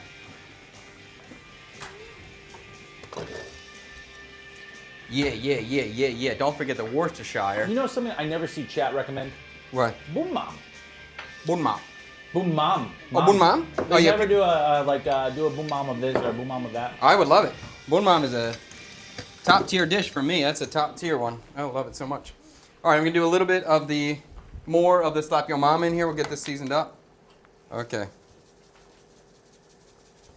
I think I'm gonna add some more of the roux. Actually, let me do pineapple too. So this pineapple I'm gonna serve in the soup where the first one I cut and removed. This one's gonna be actually in. So I'm gonna cut it a little. Actually, I'm probably gonna add it later, but I'm gonna cut it into bite-sized portions. How is Worcestershire significantly different than fish sauce for this? It has a fruitier flavor. Fish sauce is straight salt. Fish sauce is like as salty as salt. Worcestershire is much more balanced. It has a fruity sort of tamarindness to it, sweet, sour, much more balanced. You can almost eat it straight. You don't need to dilute it in any way. So it has a deep, dark, raisiny, tamarindy. It's more fruity than it is fish saucy. You remember when I pulled out all of those old CIA recipes? I think I was telling you about that? Yeah. So I have Worcestershire just sitting in the cabinet. I never use it. Yeah. But in like every recipe from the CIA, that is like kind of the in seasoning is always Tabasco and Worcestershire on a lot of things. Yeah. And it is kind of like the fish sauce of Europe. That's not true. It's a fish sauce of modern Europe, I could say, or modern French cuisine, modern European cuisine. Because they used to have garum, Romans used to have real fish sauce. Fred's camera is just an image, okay?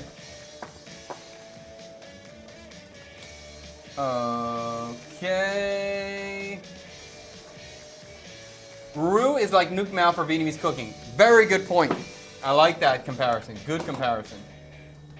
College Hill Farm is a super sweet older couple doing the home farm thing in Kentucky. If you like realistic living off the land, they are pragmatic, love their content. Yes, that's probably a vibe I would totally get into. In carnivore, you were doing a pork piquant. So we have chicken and pork in here, similar to a gumbo, similar. And we're trying to make a pho, although we're not using pho noodles. So you can call me out and call me a clickbaiter if you want, go for it. Karina is visiting Vietnam for the first time this summer, Chad. Yes. Give her one thing she has to do. Do not do this. One thing you have to do? First time, Karima. Do we have an age on her? That would help. Karina. You looks have like to kind do? of like a 20. All right, I'm going to say you have to get on a motorbike. You have to get, I would say, all right, I'll give you two things. You have to walk on the street and pick a random food vendor that you're going to walk into and just see what happens and order the food and eat it. That's one thing. On your own accord, no reviews, go get lost, walk around, find a vendor, get the bravery, walk in, try to get a bowl of something and eat it. And the other thing would be get on a motorbike. If you hit those two things, I think you've captured Vietnam experience pretty well. I'm tasting this now, and it's really seasoned well. It's got a little spice to it. It's got a lot of flavor. I like it. And now that lemon peel is popping out, it's good, actually.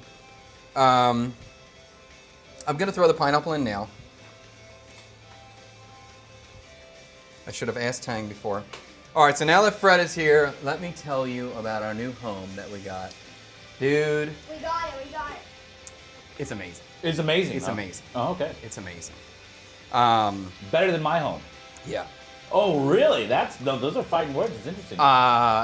There's no comparison. Really? No comparison. Is the price not comparable? It's double your home. Oh, okay. Yes. All right. So Fred's old house was $22 million a month. My new house is $50 million a month. Oh, okay. The studio will be in the home.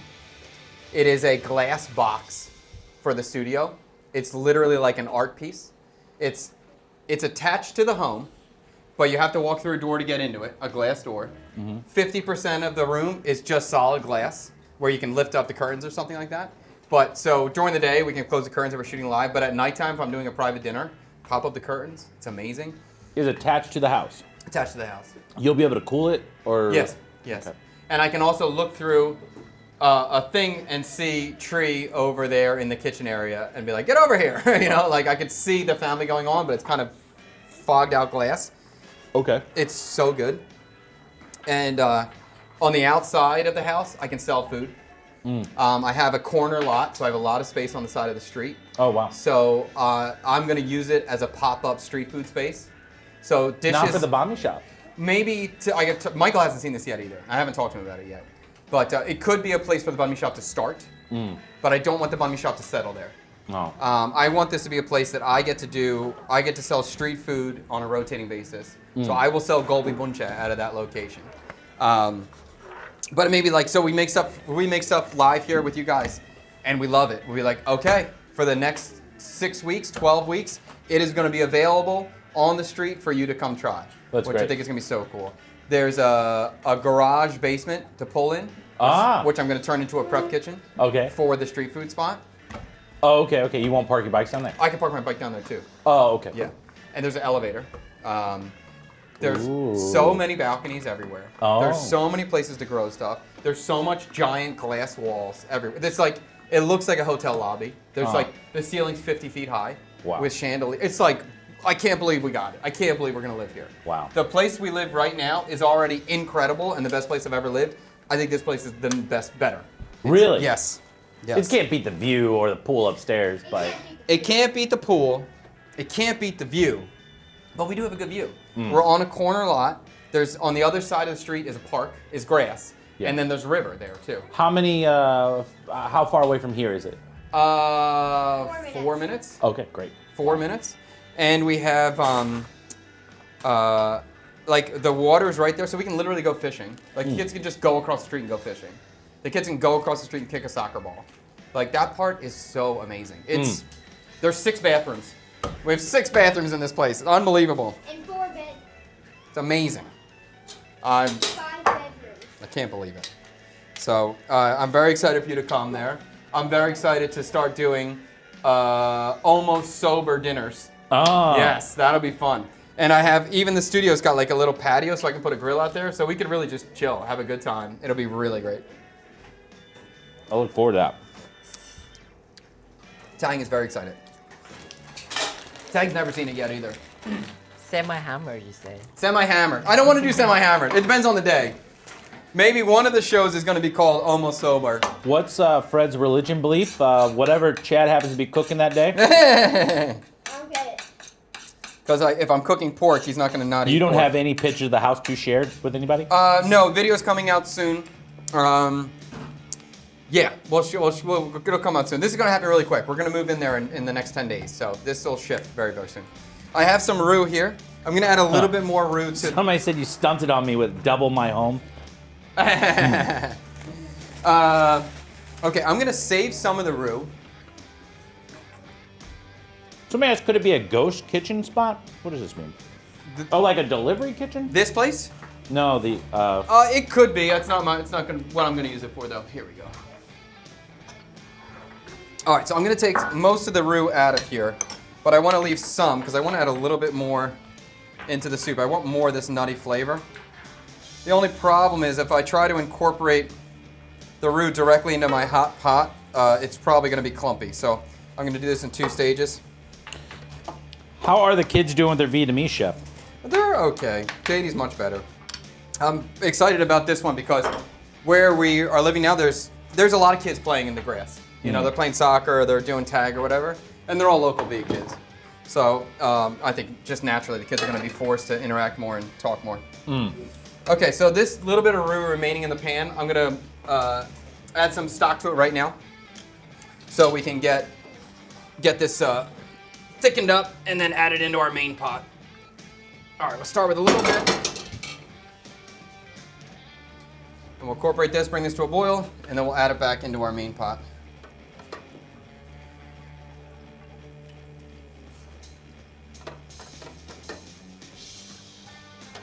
First of all, I'm excited about the new space. Yes. But the second thing is, it's not too far so we don't lose Fred. Yes, Yeah. when we were talking about where to live and where I was really close to like looking at District 2, District 9, and the problem is we would never see Fred anymore. Fred doesn't cross river water for anybody. He's not like Noah. He's not like Moses. He's like, no. Just leave the water there. We're gonna stay over here. We're gonna stay right Egypt, here. Egypt seems really nice right now. So nothing, Tree. Come on. And so, and then even with Tang, I was gonna move much closer to Tang. He has a 45-minute commute right now, an hour commute to get over here. I was gonna live much closer, and Tang said he would rather drive an hour every day than lose Fred from the show. So I thought that was so funny. It's such a sweet comment. Yeah, that's very nice of you. Thank you for keeping me on board, Tang. It's gonna get even better though, dude. I can't wait to have like nighttime streams where I'm cooking dinner and we're really chilling then. I look forward to it. Oh, it's gonna be so great. Somebody asked, do you think it is worth the price? I think Chad seems to think it's very much Oh worth yes, the price. yes, absolutely. This is a good price. We've been looking 3 weeks straight. My entire life has been consumed with this freaking house and finding the location. Do you think it was good that you Yes. you stayed in District 7 instead of these places that you were looking before, D2, D9? Do you think you got a deal? Oh, we definitely got it. I think it's a great deal. I think this is a great deal. Even though it's more money than we want to spend, more money than we're spending, it's a great deal. That's the thing. I didn't want to give up my house. I think it's a great deal too. Yeah, like, for what- Fred's house at 22 million was a good deal. Yes, absolutely. He had a cool house. I'm still there. Oh, well, you're leaving soon, though. Soon. Soon, yeah. After Krupa gets here. Oh, okay. It is. We lost so many properties. We looked at so many properties, at least 50, and we lost a lot of ones that we liked. Either because of the cost we couldn't negotiate, or the landlord wouldn't agree to something simple. They wouldn't agree to something simple, or when you like something, it just gets rented in 10 minutes. So, but all of that has been right because this is the best spot we've seen. This is the best spot we've seen at the best price point we've seen. All right, I'm gonna throw the extra roux inside here when Tang is ready. Well, then I'm glad that you didn't sign with the. Yes. We tried to sign with the other one. We tried. And I didn't understand it. I was thinking about this in the shower, as I Hold on, often give me do one when I second. think about you. Let me add the roux before we do that. Okay, ready? Yep. Okay. I don't know if anybody caught that one. No, I like when you think about me in the shower, Fred. I think that's great. So I was thinking about it. Go ahead. What was it that they didn't want to move? I didn't understand. You said a bunch of busted up Okay. beds? They had a bunch of bed frames. This was another location that we looked at. This other location was 57 million. But the actual location of it was pretty good for a business. The for a location bonding of it spot. was good for the business. It was actually, yeah, definitely good for the business. The living situation was pretty good, good enough. And they had all these bed frames that were just stacked up in a corner, and we didn't need them. And the So landlord. when I think of this, I think of like going into like an abandoned mental hospital or something. They got like these janky, rusted wooden bed frames. Like, I wouldn't say, maybe it was like a nice mental hospital, not an abandoned one. uh, I want to drop my thing. There was just a big old pile. Like it's probably 7 feet high by 12 feet. oh, And they wanted to leave it there.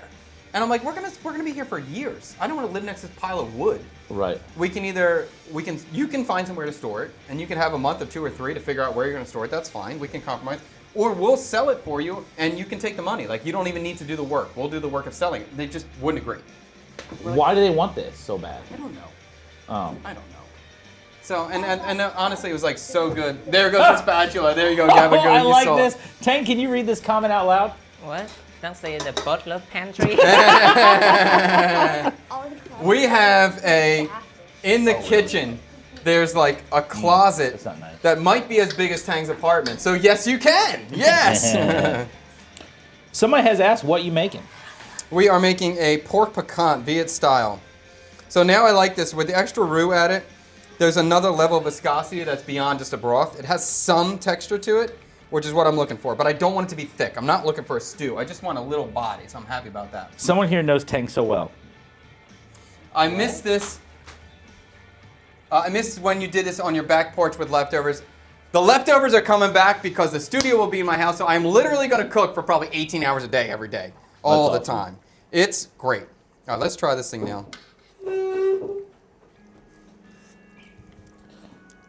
I think this is cool. I really like this, actually. I think Fred's going to dig it, too. I'm going to cut.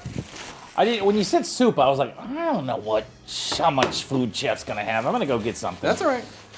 I'm going to cut my garnishes. So for the garnishes, we're going to repeat the holy trinity of the onions, bell pepper, and celery. If we're talking about Southern cuisine, we are talking about the holy trinity. We have to use it. So I got a little bell pepper variety pack. You know, I was always surprised at how much, recently we were talking, the chatters were asking about celebrity chefs and stuff, and I think that you gave a lot of praise to Emerald.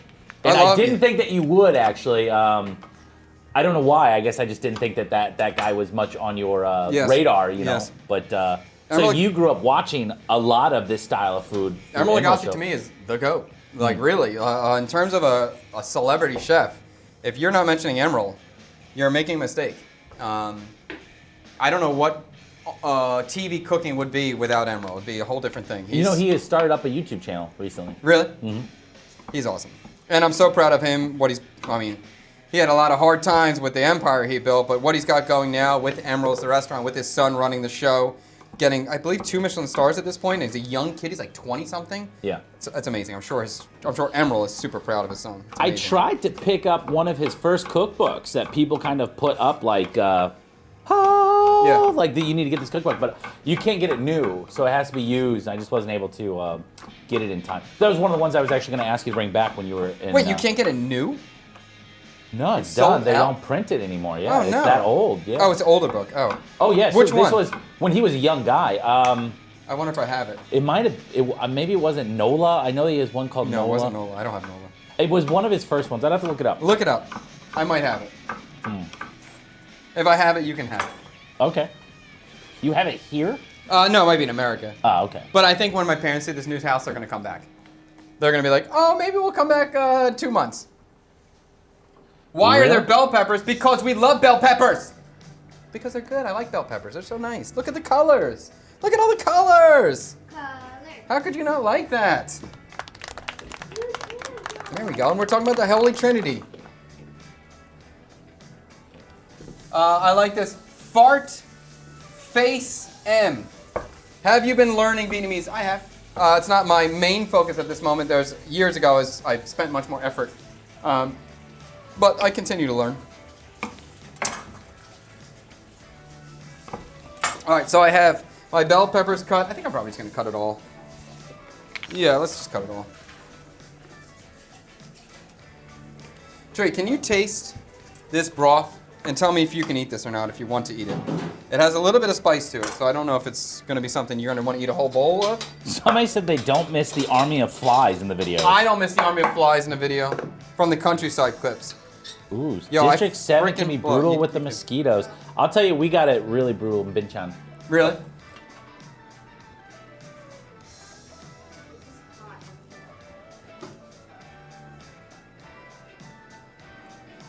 Here, go back to him. Let's see if he gets it. Somebody's freaking out over bell peppers. I don't understand. Some people hate bell peppers, dude. Really? Yeah.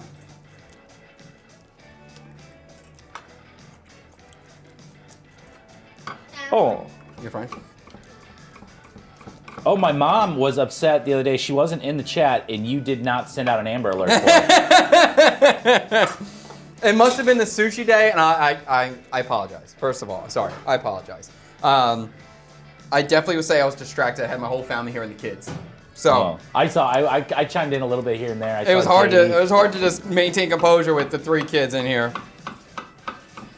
It might be Emerald's new New Orleans cooking or Louisiana Real and Rustic. Let me see the. I think I have Emerald New Orleans. I'll pull it up. The cover of the cookbook. I think I have Emerald's New Orleans cookbook. If I remember correctly, Emerald's New Orleans cookbook it's kind of him leaning. I'll look. All right, so I have some white onion as well. I'm gonna slice this super thin.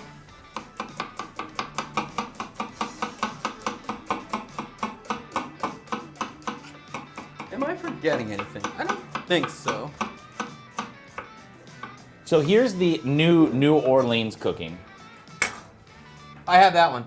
Is that I have that book. this one? Yeah, so I that have one. that Yeah, book. I'm interested. Yes. All right, you can have it. Yes, sir. You'll have it. I'll talk to my mom. Should I tell you how much it's going for? Wait a on minute. Yeah, eBay? actually, hold on. No, I take it back. I take it back. Is it $500? One of them, a vintage 1993, is going for $40. $40. All right, and it's definitely not in great condition. So. Okay. Okay, so that's a gift. You can have it. All right. I love it. Please do. I'll be home this summer, so I'd love to cook some stuff like this. What's in the wok, bro? We got a pork and chicken stew, tomato-based, sticking with dark roux. We're doing a pork picante sauce, but turning it into a broth. Yo, Tang, what's up, my Vietnamese bro? Oh, that's Sammy D. What's up, Sammy D? What's up, Sammy? Do your boys know more Vietnamese now? Yes, they do know more Vietnamese now, but they're not like fluent. They're not fluent, but they definitely, the vocabulary is increasing, for sure. Holy crap. I did forget garlic. I'll add garlic oil to the end. That'll work out. Okay. I'm gonna cut the green onions. do Good. people keep saying pho, pho, pho? I keep saying that. Is that in the thumbnail? Yes, or the something? title of the thumbnail is Real American Pho.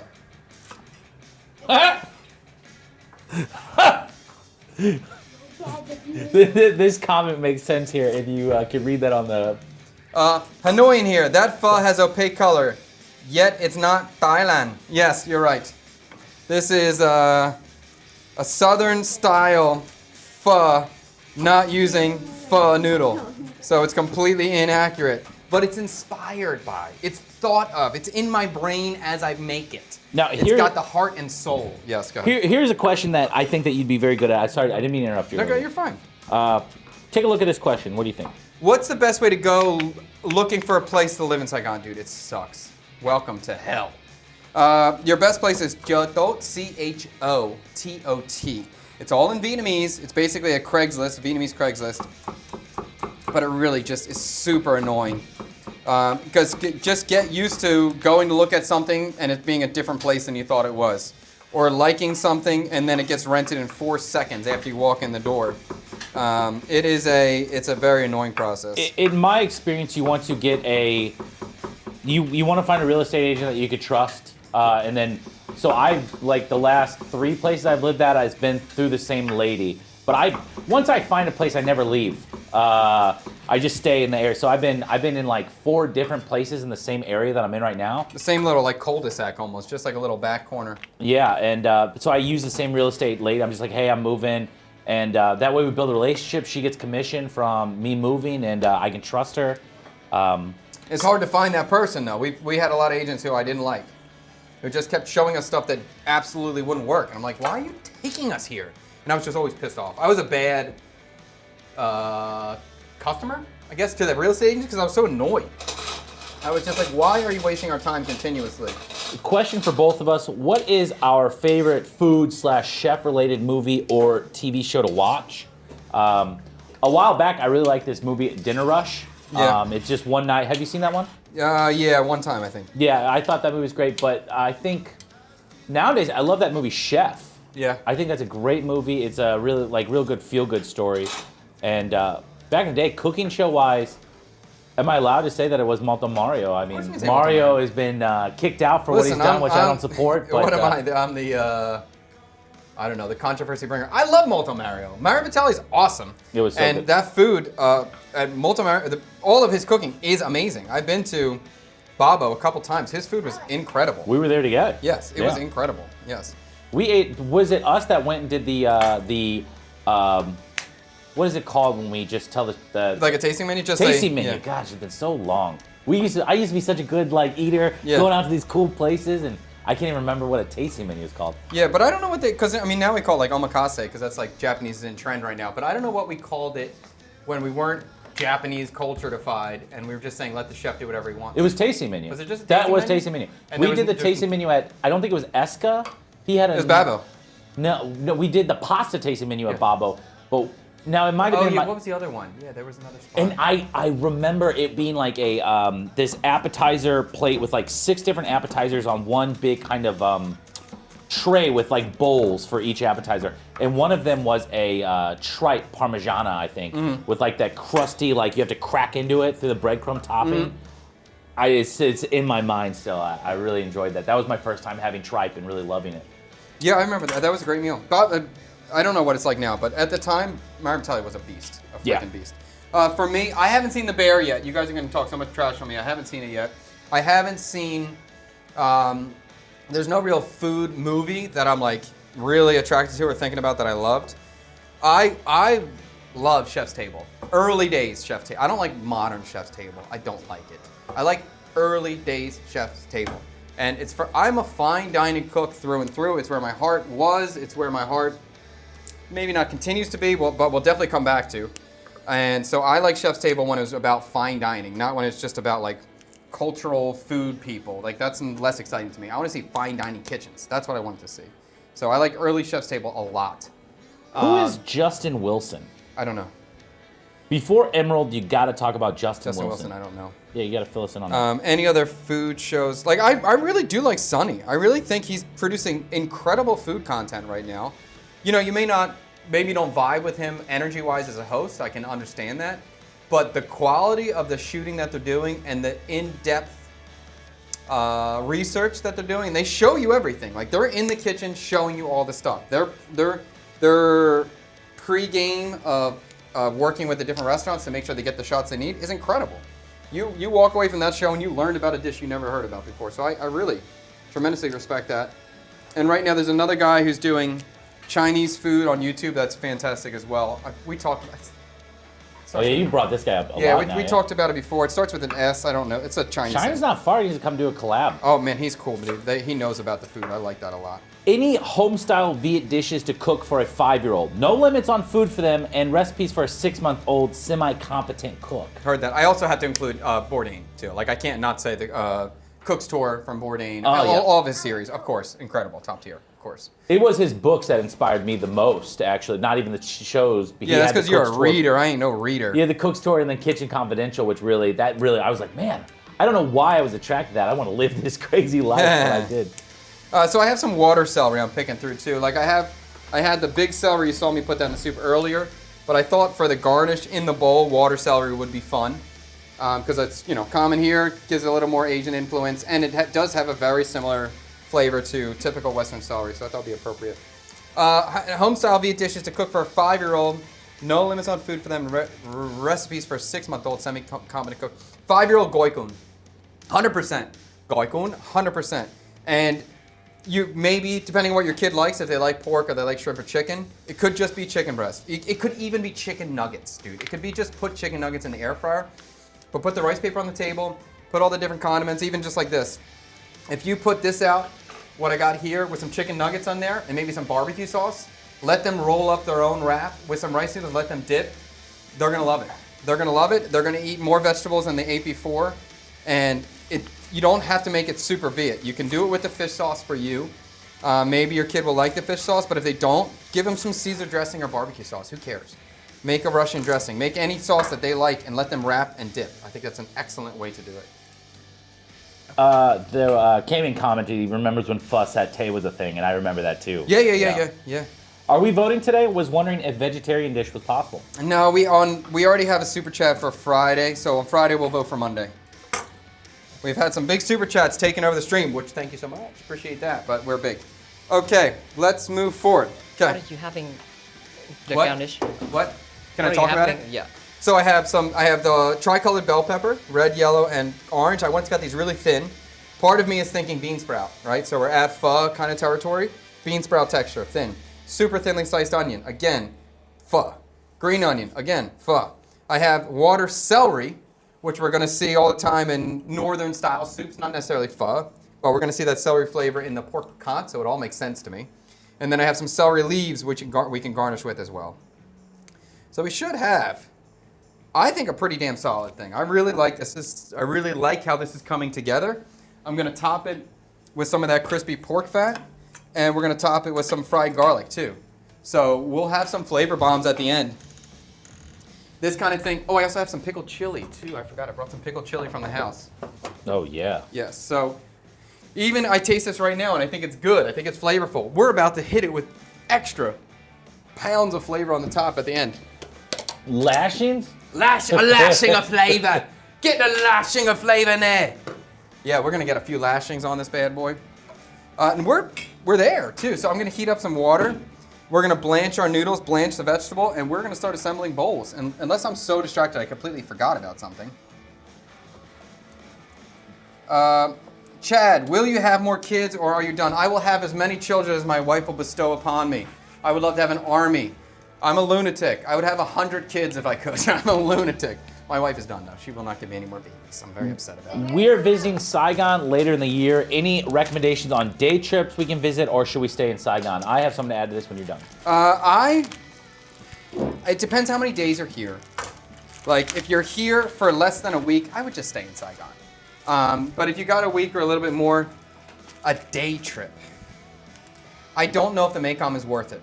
I made a video. You can check it out. You can see if it's worth it to you. It seems like a lot of driving for one day, and even if you stay overnight, it adds up. I mean, I spent $400 in one day for the Mekong, so I don't know if it's worth it to me to do that.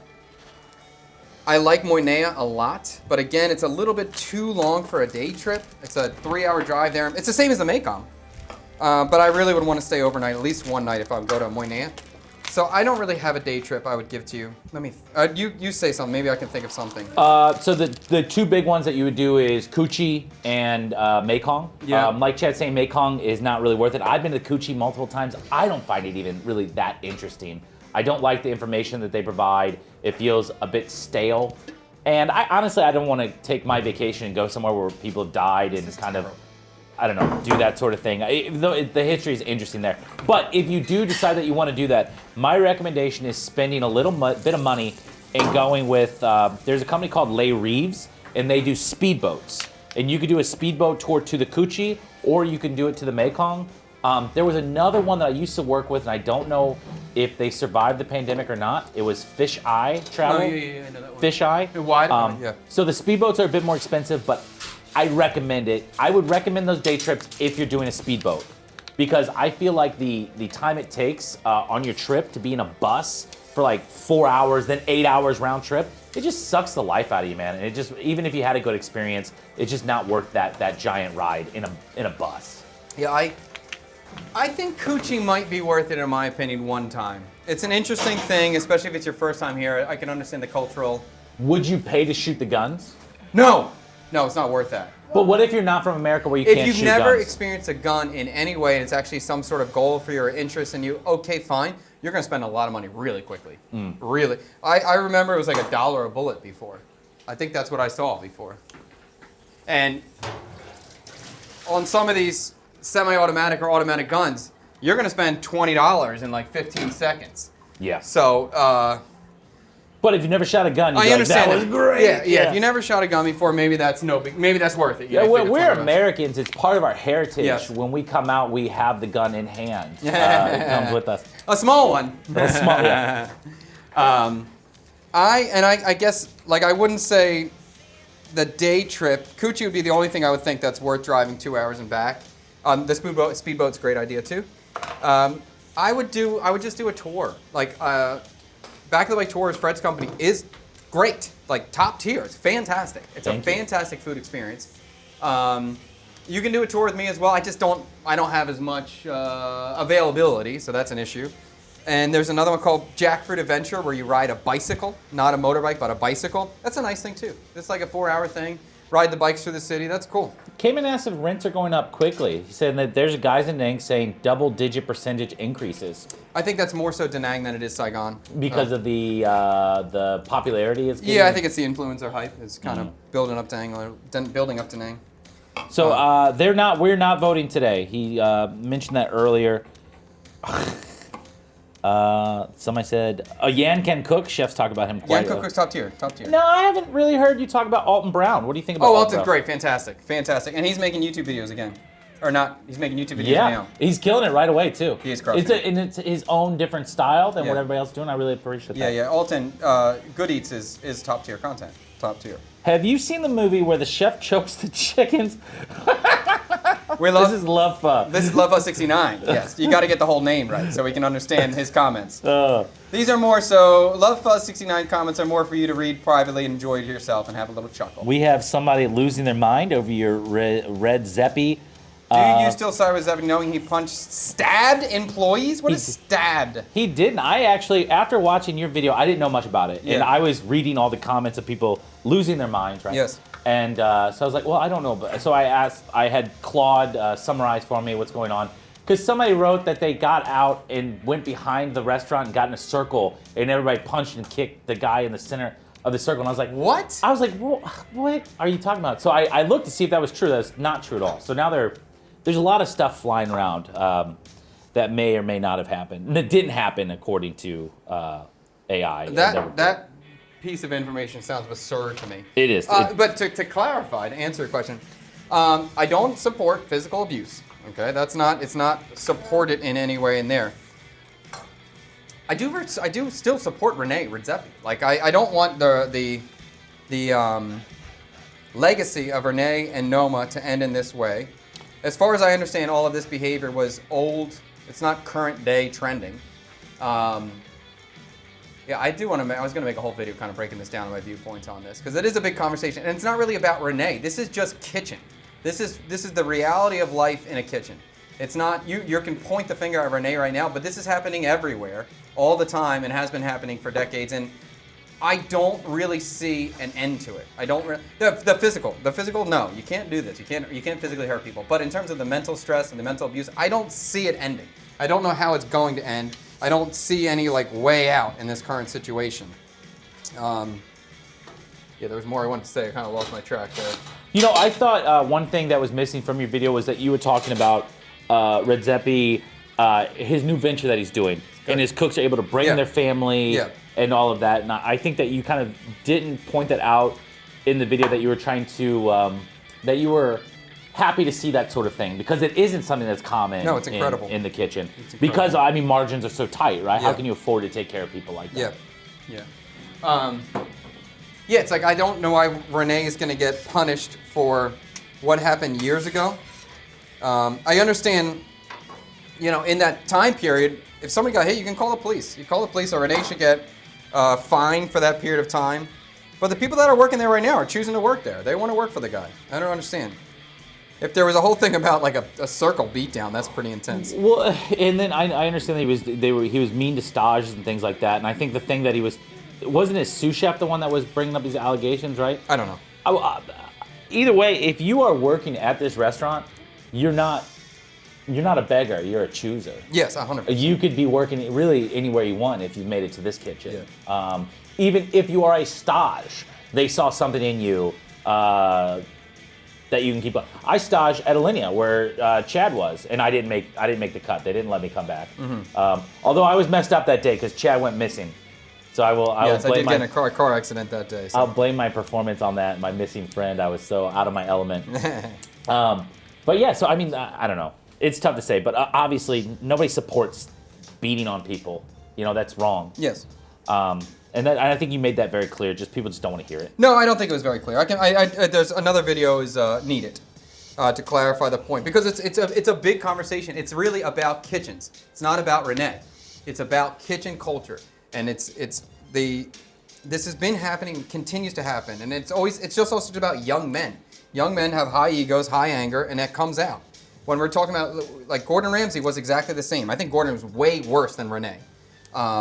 And you're going to hear all the people talking about, oh, Gordon's such a nice guy, such a nice guy. That's because he's a dignified gentleman at this age. But when he was 25, he wasn't a nice guy in any way. And he was a badass. He was a pro footballer before he got in the kitchen. Yes. That guy has something to him where he's got a drive and an ambition, and he's got a level of victory inside of him that when it's not met, he freaks out. And that, this whole Gordon Ramsay energy culture that we're seeing now on TV, it's not an act. It may be an act at this point, but it didn't start as an act. That was his general method, his way of working. That's interesting too. If you want to take a look at what's going on in kitchens, what about what's going on behind the door of any sports club? It's got to be the same exact thing. I mean, that's kind of how growing up in the kitchen was. Yeah. You have to do well. You have to have victory, I think, was what you were talking about with Gordon there. I think that's true. All right, let's move on from this. So Wait, hold Michelle on. Richard's table was the best. I was curious if you liked that one. The only way out with this chef abuse is when they have Tesla Optimus robots working for them instead of humans. I agree with that. I agree with that. You think robots are going to take over in the kitchen? Yeah. For a lot of different things. Not even at the peak high-end stuff. It'll be less because it's still going to be more of an artistic form. But we're still going to have the robot to peel the peas. So you won't need like the I don't know if that's true or not. But I do think that when the robots come, it will have less stress on the worker. Give me the robot to peel all the boxes of asparagus. I agree. Yeah. I don't know how well the robot can identify every single piece though, because there's judgment made all the time. Yep. But until that happens, working in a kitchen is never going to be easier, and it's never going to be less work. It's never going to be less stressful. So I don't see a future to it. But whoever made that original comment, whoever made the original comment, I do want to make a longer form video clarifying it and bringing up what I think is just the restaurant industry in general is in trouble. Michelle Richard's chef table was the best. The humor was perfect and joyful response. I love that episode. I loved it. Yes, I agree. Fantastic. All right, we're close. I'm heating up water. We're gonna blanch the noodles. We're gonna blanch the veg. We're gonna eat it. We're gonna put these bowls together. Can you go over all the components? Okay. Now how's the soup and Say this again. Go over all the components. yeah, and how the soup right now? Okay. All right, so we have all the components ready. Watch how I do this behind the scenes. Watch this. You're going to see that when you watch this on the new CKSQ videos, you'll be here for that moment. Anyway, so I have everything ready to go. We have our water celery. We have all of our garnishes for the bowl now. For the vegetables, we have our water celery, our sliced bell pepper, sliced onion, sliced green onion, and we also have our picked water celery leaves. We're going to use some of them. I have some pickled chilies for spice at the end if you want it. And our toppings, our little flavor bombs, are going to be some fried garlic oil and some fried pork fat. And I'm going to serve it with a little bit of a lemon wedge if you want a little bit more acidity. For the base of the soup, we have now our thickened, stewed down pork and chicken broth with that tomato, a little bit of pineapple, some fish sauce giving it that unique little Viet flavor. Lemon peel in here as well. And we have this seasoned with the Slap Yo Mama seasoning. So it does taste authentic in that southern Louisiana style. And I think it's pretty freaking good. I think Fred's gonna like it. I'm excited about it. I love everything we got going on the board here. I like it. Have you heard something about Vietnam aviation industry is in shambles? Yes. Yeah, it's a fuel shortage. So they're cutting flights? Yes. Yeah, Oh, Vietjet wow. shut down all the flights to Japan completely. Oh no. Yeah. So it's a bummer. Yeah. Where is the family today? We got the dishwasher here. Yeah, the dishwasher is here. My wife is at the dentist where people are coming into the new house today to repair stuff. So we are, we got a busy couple weeks ahead of us again. Giggling about. Love pho. Oh, Love Pho's funny. So did y'all watch Chef vs. Chicken? It's where the chef chokes his chicken and beat it down as well. Oh my goodness. Why? Fred is enjoying it. The only thing I'm gonna blanch is the water celery. I think the bell peppers, I'm gonna leave them raw. We'll just pour the hot broth on it. But I do wanna blanch this water celery. So we'll do that in a second once this water comes to a boil. Get that down. And so originally I was trying to make with the pho noodle. And I don't know why pho was hard for me to get today. The supermarket, which always has packaged noodles, they usually have pho, they didn't. And then I went down to the small market. There's like an alleyway market next to here. I went down there and she didn't have any pho noodles either. She just had bun. So even though the vision was pho, we're gonna use the bun noodle. So you all did get clickbaited. This is not gonna be a flat noodle. It's gonna be a round noodle, but still made with rice. Bitch. And this dish is always gonna be served with white rice. So serving with rice noodle feels appropriate. Feels like it's gonna work out for us. This is a good question because I haven't seen this in a while. For the cooking the common ideas, are you still wanting vibes, emotions, or seasons rather than just certain dishes or fusion ideas? I'm open to whatever you'd like to do. I like the vibe emotion things. I do like that. It's very open, and I think you'll find more Chad cuisine if you're interested to see what that is from there. But I also like combining stuff too. So but that's not winning. To be honest, that's just not the stuff that's winning in the vote. Yeah. No, it's just not winning, and not it's gonna not. win. But it's also not really coming. It comes up a little bit, but it doesn't win. Yeah, and you know, if I'm more interested in cooking creatively, that's important to me. But also just showing you what you want to see. Or if you want to see classic dishes too, we do that. Do you think they will legalize Binance as an exchange in Vietnam? Yeah. I don't know. It's not something I pay attention to or feel comfortable talking about. Because somebody said, yes. I won't Can I touch throw Crynance out, with a 10 million in bamboo stick. Can I Huh? throw out an information? Go ahead, go ahead. Binance found a director in Vietnam. Oh, that's a good sign. They throw out they want to hire a director in Vietnam. They're looking right now Yeah. to hire. Okay, so that's a good sign there. Yeah, I couldn't comment. I'm not paying attention to it. Don't trade. Don't trade. You should not trade. You can buy and invest, but do not trade. Not a good idea. All right, listen. I wouldn't touch Crynance with a 10 million kilometer ban. What's okay. Criminal I got Binance? you. I got you. That's funny. Okay. Well, this water's taking a little bit to boil here. Let's just watch the pot. We should all watch the pot together and we'll get this to boil faster. Let's all stare at it. Isn't that what chefs used to say? They said, Yeah, you gotta stand near stare that at the pot. water. Yeah, A stare at watch the- pot always boils. Yes, yeah, watch pot boils immediately. You don't have any lids? Oh, that's a good idea, right? That's a good idea.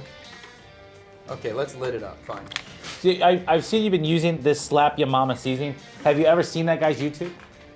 There's a guy. That is what this, oh yeah, that's based off a guy. Can you, let me pull They're it gonna up. make it slap your mama, that one? But does he own the company? He always says, put that on a cracker, dude. I've seen I know that sound of that meme phrase, but I didn't know, does he own I the didn't know company? it was my stepdad really likes him. You have a stepdad? I would love to see a dessert using corn coffee or some Viet coffee variety in some way. I will join Friday stream to offer that suggestion. I would love to make it. I think that sounds fantastic. There's a lot of custards in my head right now. I like corn and custard, so I'd be into that. Layered corn. I can make a cafe ciudad with a corn cream. That would be good.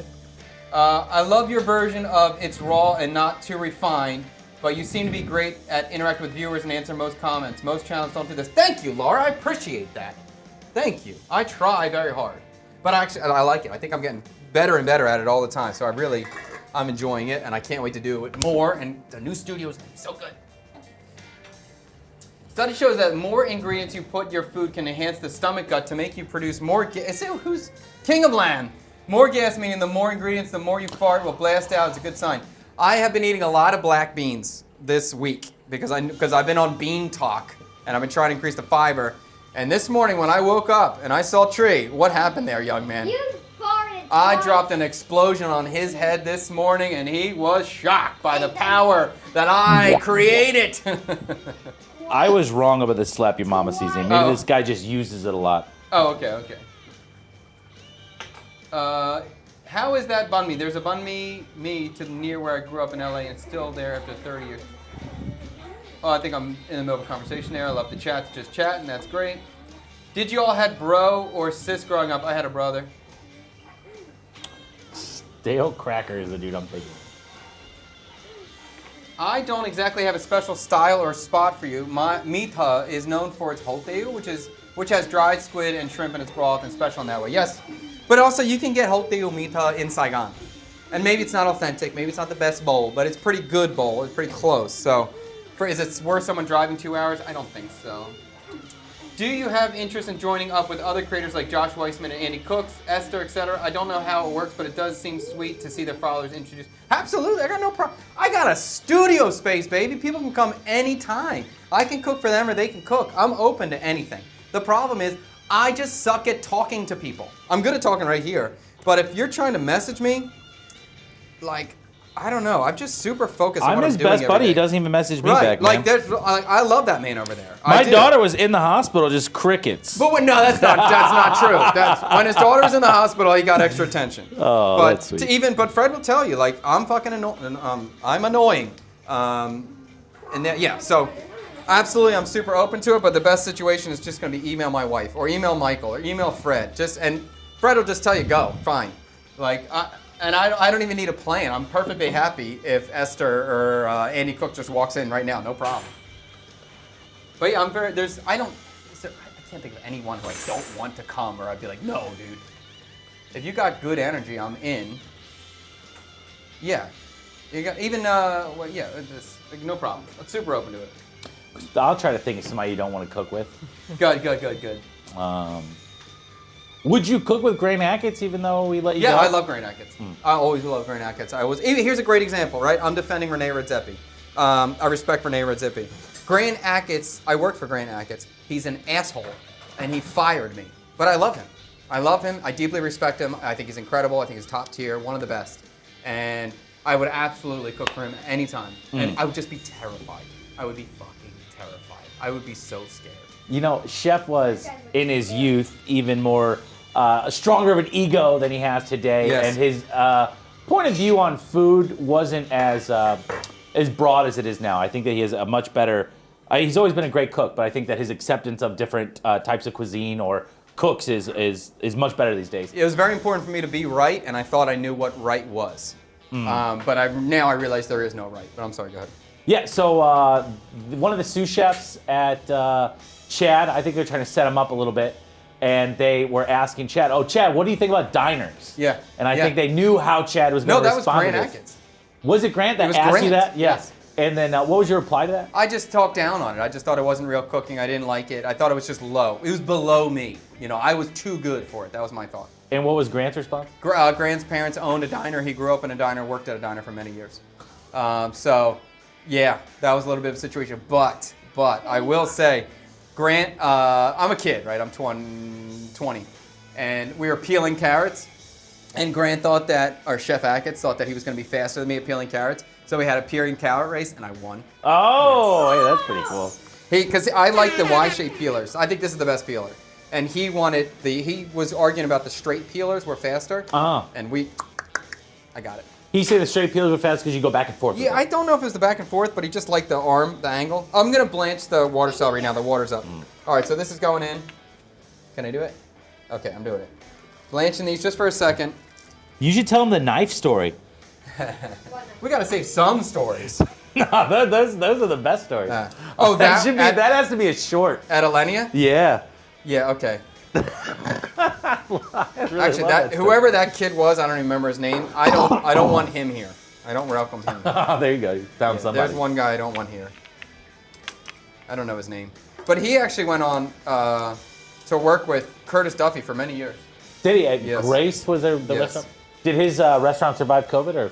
Grace closed. Hold on, let me put this in here. So that's been blanched a few seconds. Are you gonna tell it or not? I'll save it. I think that'll be a good short we could make. And I could stare dead at the camera and be like, this is why I got fired. That'll work good for a title, or a hook. Let's get to this. All right, so let's do the noodles now. I got the bone. We're gonna make our bowl here. All right, so I'm gonna dip them. I got a tiny little I noodle wonder place. if I'm not getting any. Oh, people stopped commenting. Everybody was blowing up, and then they stopped. All right, so I'm gonna dip my noodles in here. We'll do this like little heat up the bowl technique. Here we go. Okay. What Vietnamese dish do you think this will be similar to, if any? None. No, I think it's gonna eat Viet. I think it's gonna eat like a Vietnamese dish, but it's not gonna taste like anything.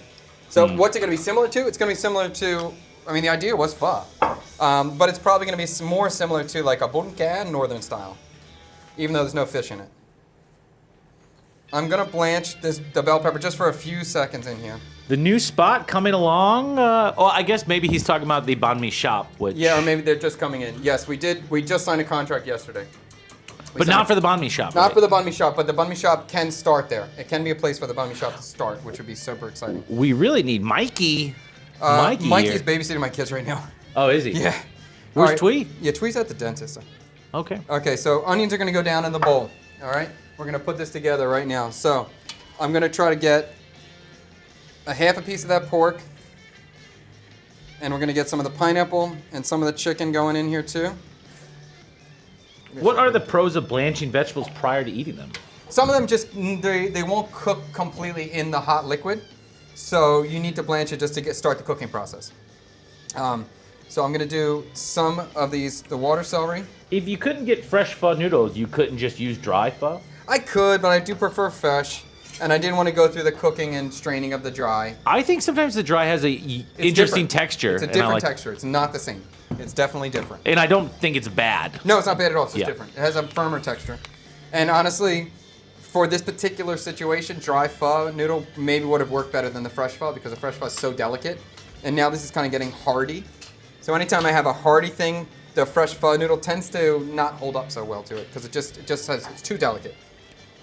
I just want to get this broth piping before we move forward. It is not easy being a social media influencer and a dad that cooks. No.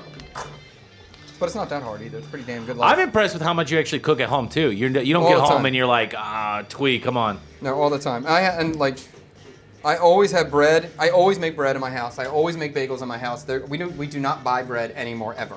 Every bread we make is homemade sourdough, and it's me all the time. I got chicken salad in the house. I made black bean hummus. There's so much stuff that I make you don't see, but you will see very shortly once we get to the new house. All right. So excited about cooking in your own home. Oh, dude, I'm so excited. All right, broth is going in.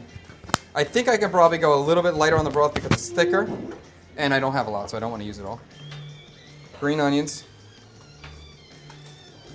We're gonna do a little bit of the celery. Oh, looks pretty good now, dude. I think this is pretty cool. Looks good. Celery. I'm gonna do just a couple pieces of pork fat. Ooh, I gotta tell you what I made the last couple nights, Chef. And then we're gonna do a little bit of the fried garlic. That's it. Is this still getting chilly? No, chili's gonna be on the side if you want it. Chili's gonna be on the side. Tang, what do you think? That looks pretty freaking good, I think. Here, talkers, let me show you. Show those talkers. Pretty close to ball call. Pretty close to ball call, kind It of. looks like ball call. No.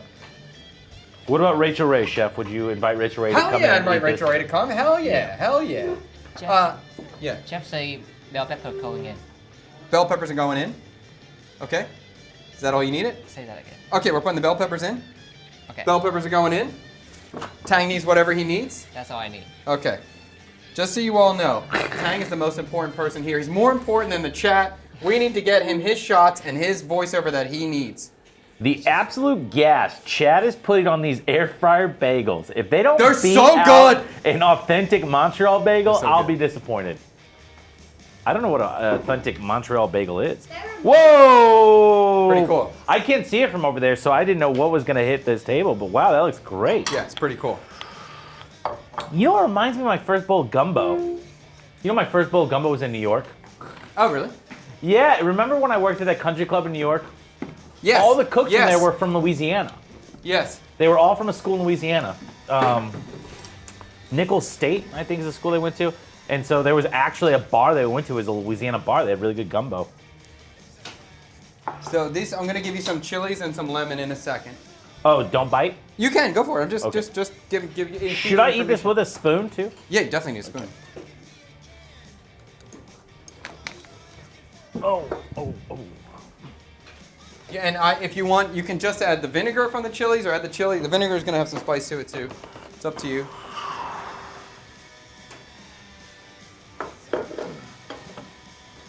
Let's get excited.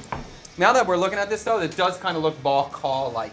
Is there anywhere that you're actually putting clean dishes, Tree, or are you putting... What is this? Clean is a Look at difficult that word there. for tree. Is it because you need bigger glasses? It's too dark over here? No, You he just can't doesn't see? care. He just doesn't care right now. It's a little dark over here, huh? I wonder what it You are the worst. Is that the Sometimes reality? I think your dad's just giving it to you, but now... No, he's been. Sometimes he has a great day, does a great dishwasher, but frequently it's been a lot of crappy dishwashing the last couple days. And he's gonna make excuses too. 10 years from now, he's going to put out a lawsuit on you. You're gonna sue me for mental abuse. He just kept saying, He said I was a bad dishwasher. YouTube. I'm gonna film your apologize videos. Yeah. Listen, I had an apology video coming from that. No. That's funny. All right, let's see what Fred thinks of this thing. I'm gonna get. We'll shoot him on his first bite. I'm gonna First plate. bite is unlike anything Chef ever makes. I'm gonna make some more Play-Dohs for Tree, for myself, and for Tang to try. We'll see what everybody thinks. It's tomato-y. Tomato-y. I'm gonna make a big bowl for me. Huh. I'm gonna get 2 little bowls for the boys. You just never make anything like this, so it's like kind of a shock that you made Yeah, this. it's very different. Hey, Tree, will you hand me one of the napkins? One of the cloth napkins? I really liked the toasted roux last time. I thought that was so cool, interesting flavor, and I wanted From the bone reel? Yeah, I wanted to find a way to get that flavor, but not crazy. That's appropriate for this. It would feel soupy. No. When your wife called it a tablecloth the other day. She called it a tablecloth. Yeah, she just meant to say napkin, but she said tablecloth, and then I was like, I'm not that fat. Trey, I'm gonna make you a baby bowl, okay? And then you can try it. We'll see what you think.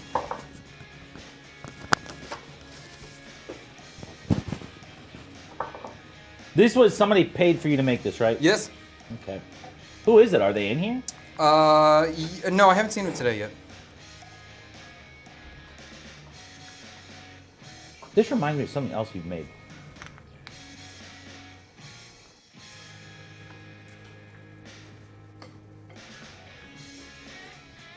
While Fred's tasting that right now, I'm making a little bowl for Tree.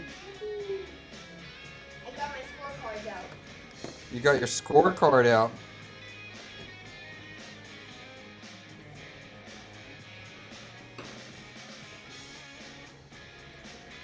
Any reasons lemon over lime? I just felt lemon felt more appropriate for the flavor profile. Being Louisiana, I'm thinking crawfish, thinking of crab boil.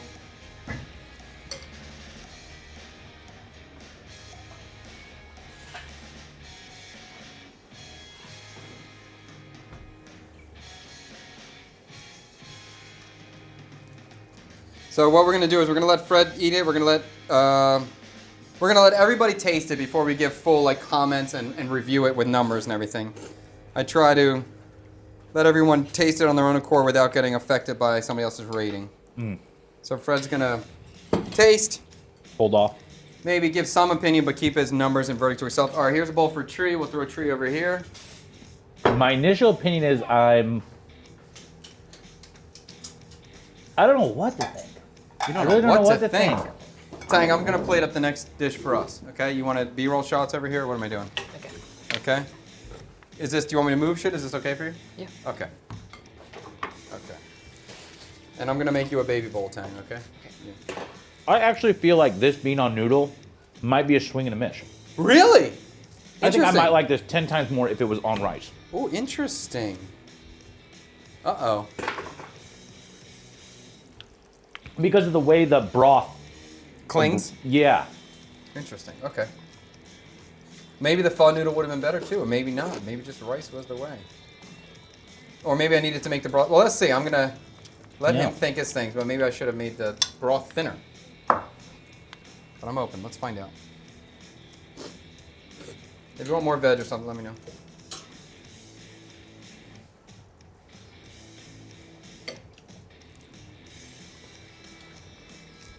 Can you turn the camera a little bit? Let they can see Tree as well. Tree, can you move your seat over a little bit? Is that possible? Is that okay? I don't want to. Oh, you're fine. Good. That's good. And this was brought to you today by our sponsor, Coke. Cokey Vanilla, 0 sugar. Coke's gonna give us $7,000. So we only have like Coke or Coke Zero or Light Coke, so we don't get any of the cool flavors like cherry but they recently did vanilla here, and Fred's been drinking the whole country's supply of that stuff. I have. I'm like, yes, give it to me. It is his favorite drink right now. He's drinking a lot of it. Yeah. This live stream was brought to you by Vanilla Coke. Mm-hmm.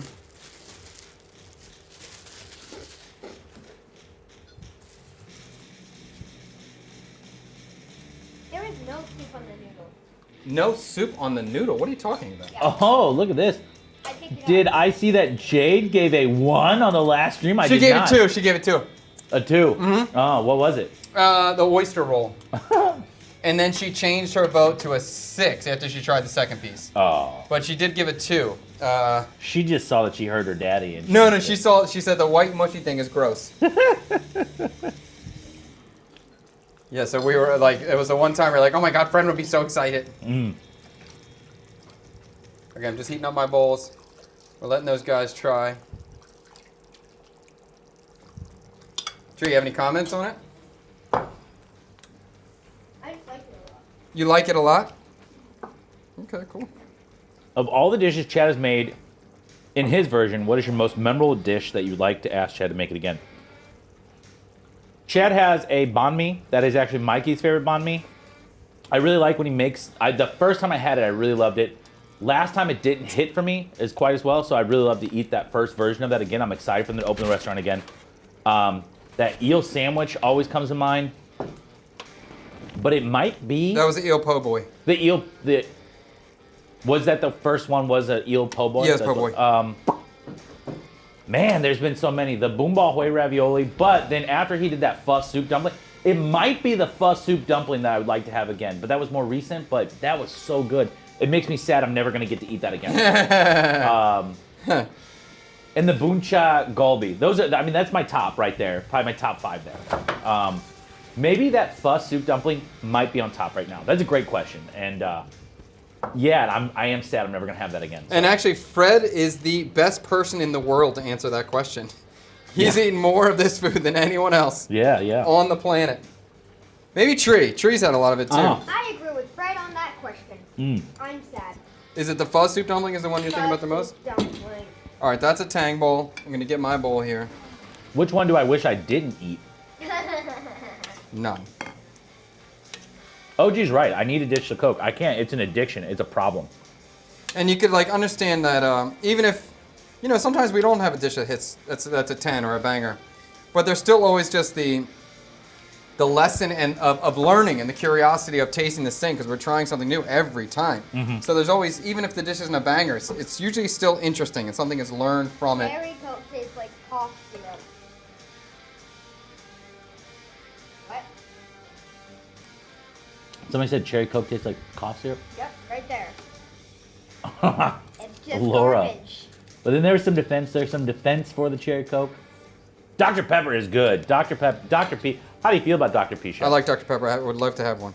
Yeah, Dr. P is good. They're very expensive here. They're about $4 a can. Tang, have you ever had a Dr. P? I don't like Dr. Pepper. Vietnam has something similar called Sassy. sassy. Yeah, Sassy's close. Yeah. And It's not the same. I brought the first time I tried it. You Brought Burp? barf. Barfed? Barf. You barfed when you tried Sassy? Yeah, I don't like it. Wow. That's an interesting response. All right, let's try this. See what I think. See what this gentleman thinks. We'll get full reviews from everybody. You've got enough of the eating shot over here, TikTok. We're out. Oh, are they looking at me? Yeah, that's fine. Oh, wow. Don't worry. We're back, okay? Stop dropping the views. All right, come back. All right, let's try this thing. Okay, what are we having? We are having a, what do I call it? Pork, what's it called? Picant? A pork picant pho, even though it's not pho, bun, but it's basically the same thing. I mean, come on. We are having a Vietnamese pork picante soup. Interesting, never been done before. We're gonna see, does this pass the test? Is it worth the hype? Let's find out. I think you might inventing a new soup here. I'm always inventing a new soup. This is, and actually, I've been really curious. Like, this is the kind of stuff I do get. Wow, that looks great on camera. Holy crap, look at that. This is the kind of stuff I really get excited about. I want to see more soups, Viet presented soups. When I think of soups in Vietnam, they're loaded, they're presented, there's noodles, there's sides, there's vegetables, there's textures. But I want to see it done with other flavors. And this reminds me of something I wanted to try before. Like, I wanted to make a red bell pepper broth. Juice the bell peppers, make a broth, but then use that as a soup. So have a bell pepper broth or a bell pepper soup, and then layer it with the noodles and all kinds of textures on top. So I'm happy to see a cloudy broth or tomato-based broth in here. I think it's cool. How about spaghetti and meatballs, Viet soup style? That would be a fun one. Make a really thin tomato sauce, but Hey, go ahead. when I see somebody's comment and it's highlighted, what does that mean?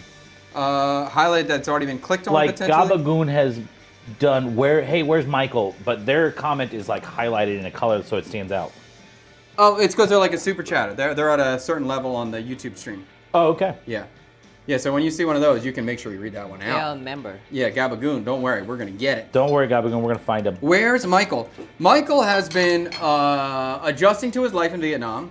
He has been distracted with some new potential business opportunities. I'll say that. And he's also been dealing with some dumb crap from about living in a foreign country and also just dealing with America and being on the other side of the world. So No. there's stupid stuff that he's had to It's not all roses. be distracted and stressed by. And there's some new opportunities that I'm not going to talk about until he's ready to talk about it. Yeah, I think that's it.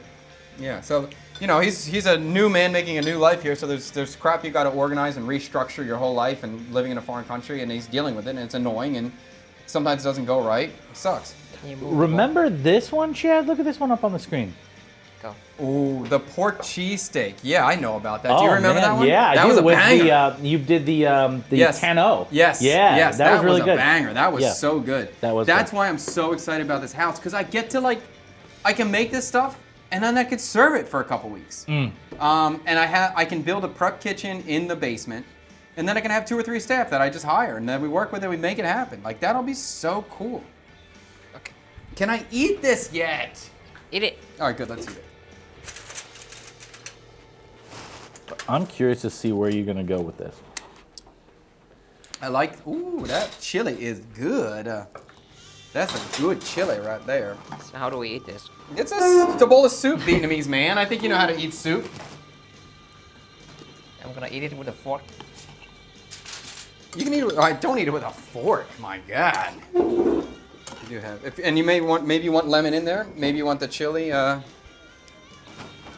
right. So Tang's gonna get his B-roll. We're gonna eat. We'll get reviews from Freddie and Tree and see what they think, and then we'll tell you what we're going on. So I'm super excited to try this, but I'm also very excited to see what the local Viet palate thinks and see if this is a success or not, because his opinion is the only one that matters to him. Okay. Mixing it. It's thick. Okay. It's coating the noodles. I'm gonna write down Tang's rating before he gives it. Ooh, interesting. Interesting. The suspense. So it means it's slow then. No, it doesn't mean it's low. You're just predicting your. I've written down Tang's before, so don't say it out loud. Okay, we'll see. See if I'm right or wrong. Oh, I'm Japanese. What? Ratings in Japan for something that's good, if it's out of 5, is a 3. Because they understand how ratings work. If it's really, really good, it's a 4. If it was God came down and made it, it's a 5. Like, We do have. Often I say that Fred rates low. Because Fred thinks if something is out of a 10, if something is average, which most food is average, 5. then it should be a 5. It should be a 5. And to me, I think average food is good. So most food is good. So good to me is a 7. That's my base for good and average. His base for good and average 5. And I understand it 100%. 100%. I just don't want to give something that I want to eat again, something I don't want to eat again, like a 6. Or even a 5, really. Something I don't want to eat again, it has to be like a 4. No. Someone I would agree say- though. Don't eat again. I would be a 4 for me on that. At the maximum, it would be at a 4 if I don't want to eat it again. Mm. Someone said that Tang's chopstick holding technique is fascinating. I'm holding it with the left hand. Are you Oh, left-handed? I'm left-handed. Bro, see, sorry. he's a special boy. Bro, special. I love Trees doing bruh. Bro. Bro, is special. Ting needs to make Chad and company a couple more billion full bowls and visit the world. What? Couple more billion full bowls. I don't know. To visit the world, to feed the world? Oh, no. Oh, Andy Tran, I'm not touching computer. Can I ask how you made the chilies and the sugar? Literally slice the chilies thin, cover them with sugar. No recipe, don't worry about it. Like, cover with sugar, let them sit overnight at least 24 hours. But those chilies have been in there for 6 weeks easily, maybe 3 months easily, and they're fine, no problem. How So, about that big container of pickles? They're still chilling. How old are those? How old are they? Yeah. Since the VPW event. So 3 months, maybe 2 months or something like that. Oh, good night, OG Crypto, Danielle. Danielle. Good night, OG Crypto. All right, Are you planning on doing any Vietnamese curry ideas, chef? curry. You just need to. You need to say it and we'll vote on it.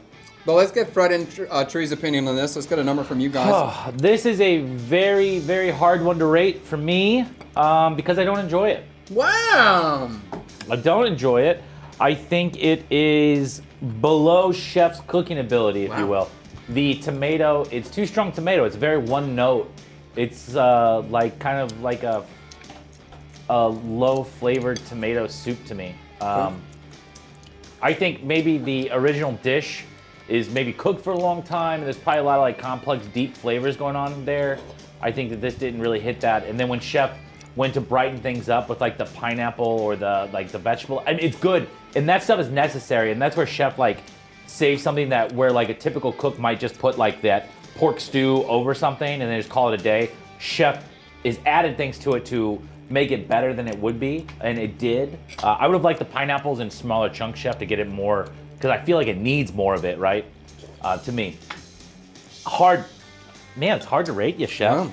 I might give you, I'm not gonna give you a 4, because I wouldn't like, if you serve this to me again, I wouldn't be like, how dare you? But I'm not going out to look for it. I think you cooked it, I think you cooked it all right. I'll give you a 5, chef. Well, And I would maybe would like to see it on rice. heard that. Tree? It's not the best thing you've made.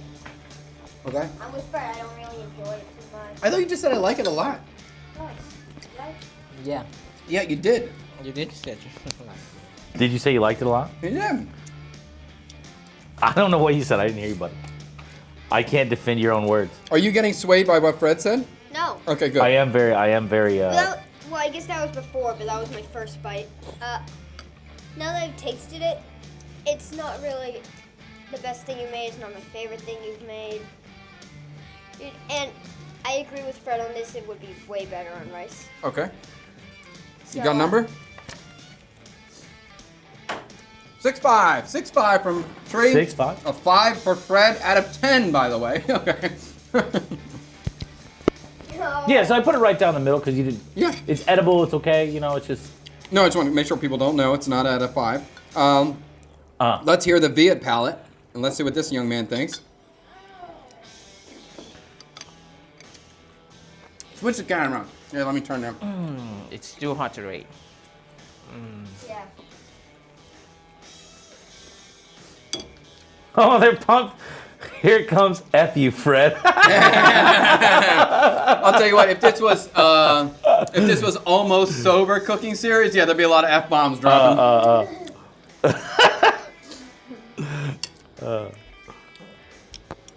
It's hard to rate because I don't know what it is. Well, you're just gonna rate. Just do you enjoy it? I do enjoy I it. have been waiting for this. It's not, no. I don't have a lot of experience with like a thick soup like this. Yep. But do you think beef will be better on this setup? I think beef will be better in this setup. You give your view however you want to give it. Chicken is fine, but I do need some stronger flavor on the protein. The broth is nice. Let me try it again.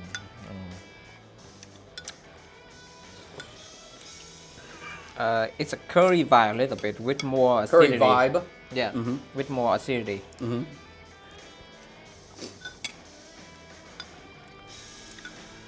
Is this vegetable? This one? Green, yeah, that's Yeah, I really like it. You like the water celery? Yeah, I like the water celery. Yeah.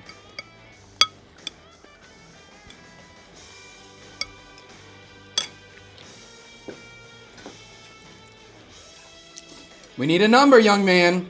You can comment. Any other comments are fine, but we do need a number. Don't worry, chef's not gonna cry. I know, but He might cry. No, I think he likes it, Fred. I like it. But Yes. But But make sure you give him a low score, Tang. Make sure you get him a low one. it's a little bit confusing because I don't understand the concept yet. Or I'm not too close to the Louisiana cuisine. Don't get too heady. yeah. Do you like it? That's it. Yeah, just what you're start from there. What Do you you're like eating, this? no matter if it was Cambodian, Vietnamese, what chef put in that bowl for you? 7.5. Oh my gosh. Oh man, You I was got so a close. 7? 7-4. 7-4. Oh, Yes, Oh my 7-4. Fred God. predicted Tang's rating as a 7-4. so And you know why Fred. I picked this number? Because I think that if it's a 7-4, that means that Tang did not like it very much. Tang will probably never give you anything below a 7, I think. He's I too do nice. give the fish and chip 6. Did you? Ah, Yeah. I love the fish. Show it again, Fred. Yeah, 7-4. That's what I predicted that Tang would give it. Let's just say that's a win, okay? Would you feel comfortable giving something a 3 if you didn't like it, or 2? Yeah. Good. Yeah. It has to be like really terrible. But you're not scared to give it on the show, or like I'm angry or something. Yeah. Good. No, you are scared, or you're not scared? No, I'm not yeah, scared. no. Be honest. Chef is a fan of Chef Red Giuseppe. What's his name? Giuseppe. Rene Redzepi. You should see what happens when the cameras go off in this studio here. Tang a 7-4. We did talk about giving Tang a fake black eye. we did. We were gonna do it. I thought that'd be really funny. Oh, that'd be really man. funny. I like it. I do like it. I think it's cool. I like the flavor. I like the chicken. I like the pork. I like all the vegetable components. I like the lemon. I like most of this. The only thing I would want to change, I want it to be a little thinner. I want it to be a little thinner. I don't know about, like, I want it to have this much flour flavor, but I want the thickness to reduce. So maybe it's about toasting the flour even darker, so I can add a little bit, so I can add less flour but still get a powerful, potent, toasted flavor in there. I think it's cool. I do actually. I think it's cool. I think every Viet has the same reaction to me too, but it's like, yeah, it's good, but I'm confusing a little bit. I mean, everything I make, not everything, Yeah. but a lot of stuff I make is confusing. And I like that. I take that as a. I disagree. A I lot don't of- think many things that you make are confusing. You don't think many things I make are confusing? There's been a couple dishes where you're like, I don't know about this. The bun rio being one of them. I don't feel confused by that. I can understand why he would feel confused by this. The But bun I rio don't- gumbo? The bun That rio was gumbo was confusing. confusing for me. And there was one other dish where I was like, I don't know how to feel about this. There was one other thing that you made. I don't know if you guys, I don't know if chat remembers or not. But anyway, I'm sorry. I mean, like, it'd be like cheeseburger buncha is crazy. I thought that was crazy. I didn't get to try it. Yeah, that one I was a didn't get to crazy try it. one. I think I think some stuff that you do is crazy, but I think you're so good at cooking. When I eat what you make, I don't feel confused by it. I remember sometimes. Today's Wednesday, right? Today was this. Monday was the sushi day. What did we make on Friday? Last Friday. Friday was the tapas. Tapas. There was something recently There was.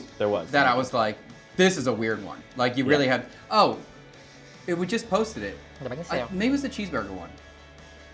Where it just started as like a really weird thing, and then you gave it a 9.4. And I was like, well, to start at a state of confusion and to get that high of a score. It was when you were doing the bread thing. That was Yeah, weird. Yeah. It was burger bún chả. Burger buncha, yeah, cheeseburger buncha. But there's been something that you've made since then that I thought was Definitely, yeah, a little I- bit strange. I can't remember. You've been cooking so much. Yeah. But burger bún chả is like very straightforward. You replace the another component with something similar, Yeah, it just so it's really close.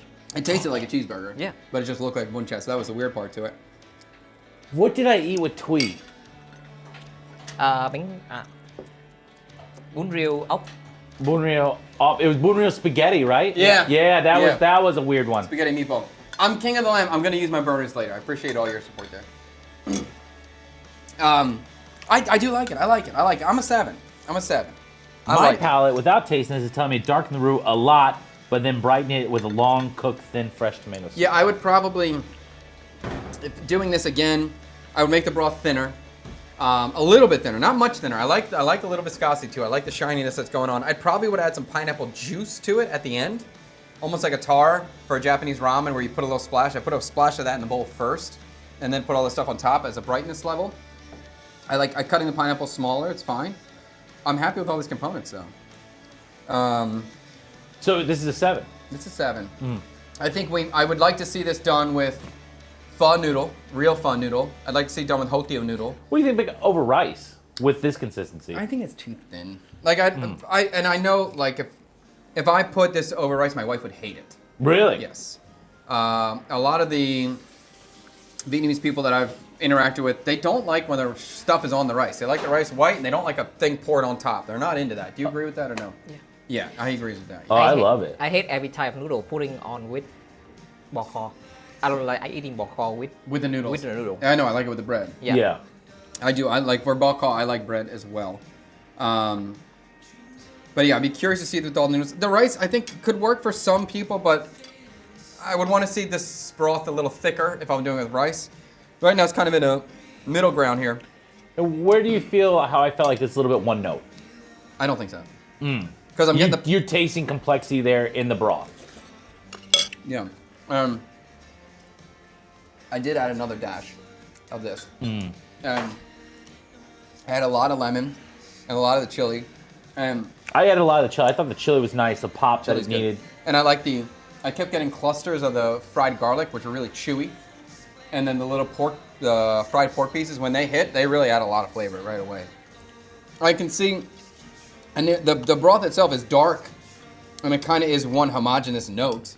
But I do feel like there's Tomatoey. Just... Yeah, there's bursts of textures going on, or flavor bombs in between that kind of work for me. I mean, options, I could pickle this, and then you get that burst every single time. There's ways to make this even more poppy as you're going through it, so it's less straight. But I like the heat level on it.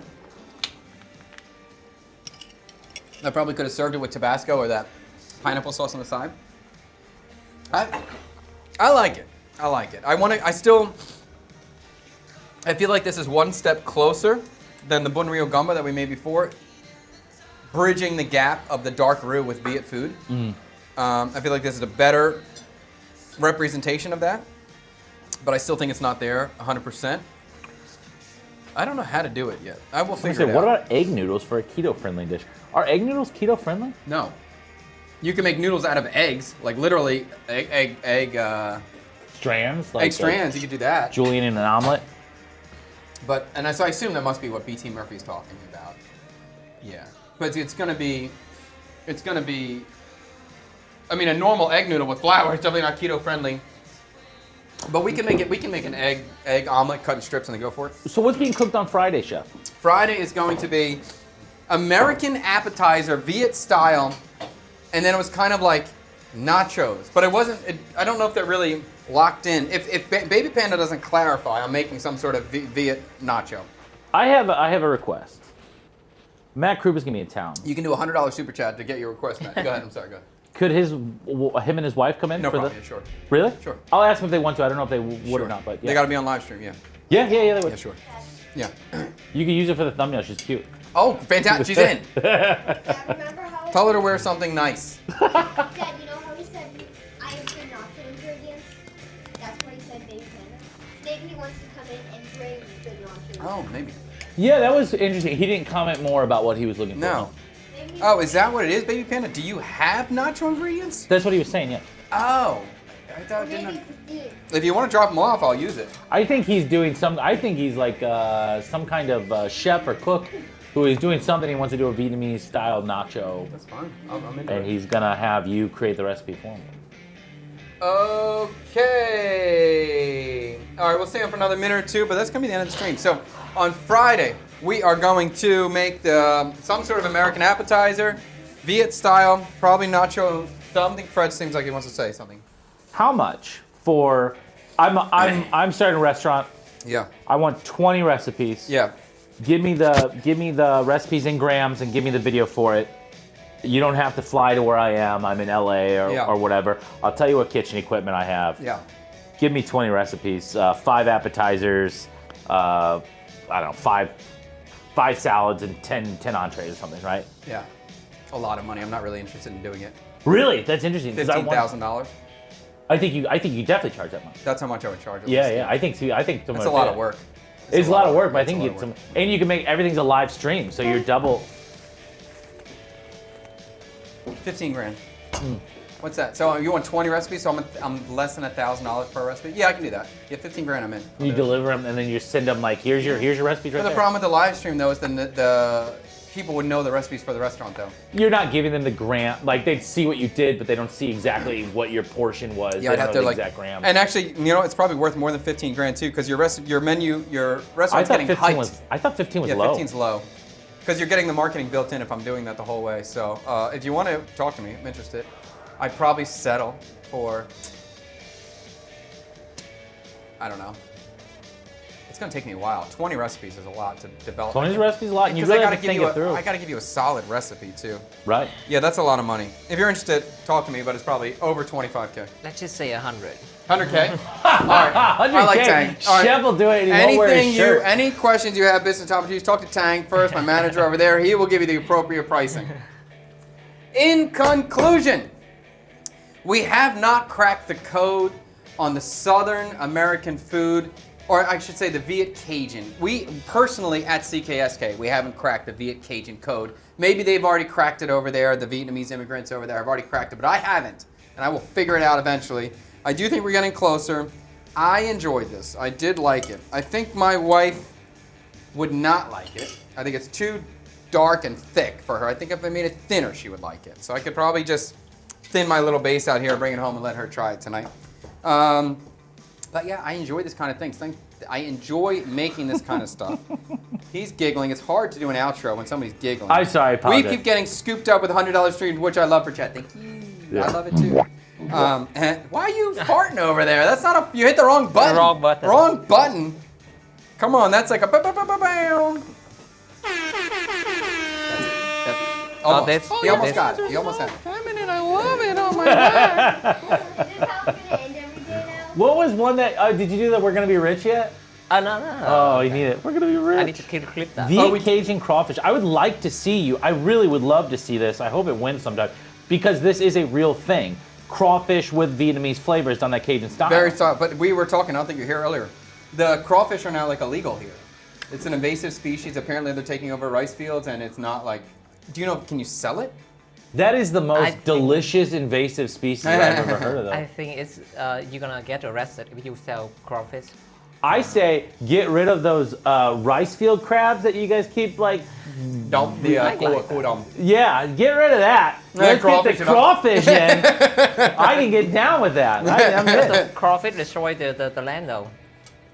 Well, I don't think you're thinking about Fred's boil plate that he's imagining right now. He's not going to be eating the crawfish on the land. He's going to be eating it in a nice restaurant or on the street. So the crawfish are destroying the land. That's what they say. Dig down to the mud, so they break all the. But isn't that what those little crabs do anyway? No, they just eat parasite and.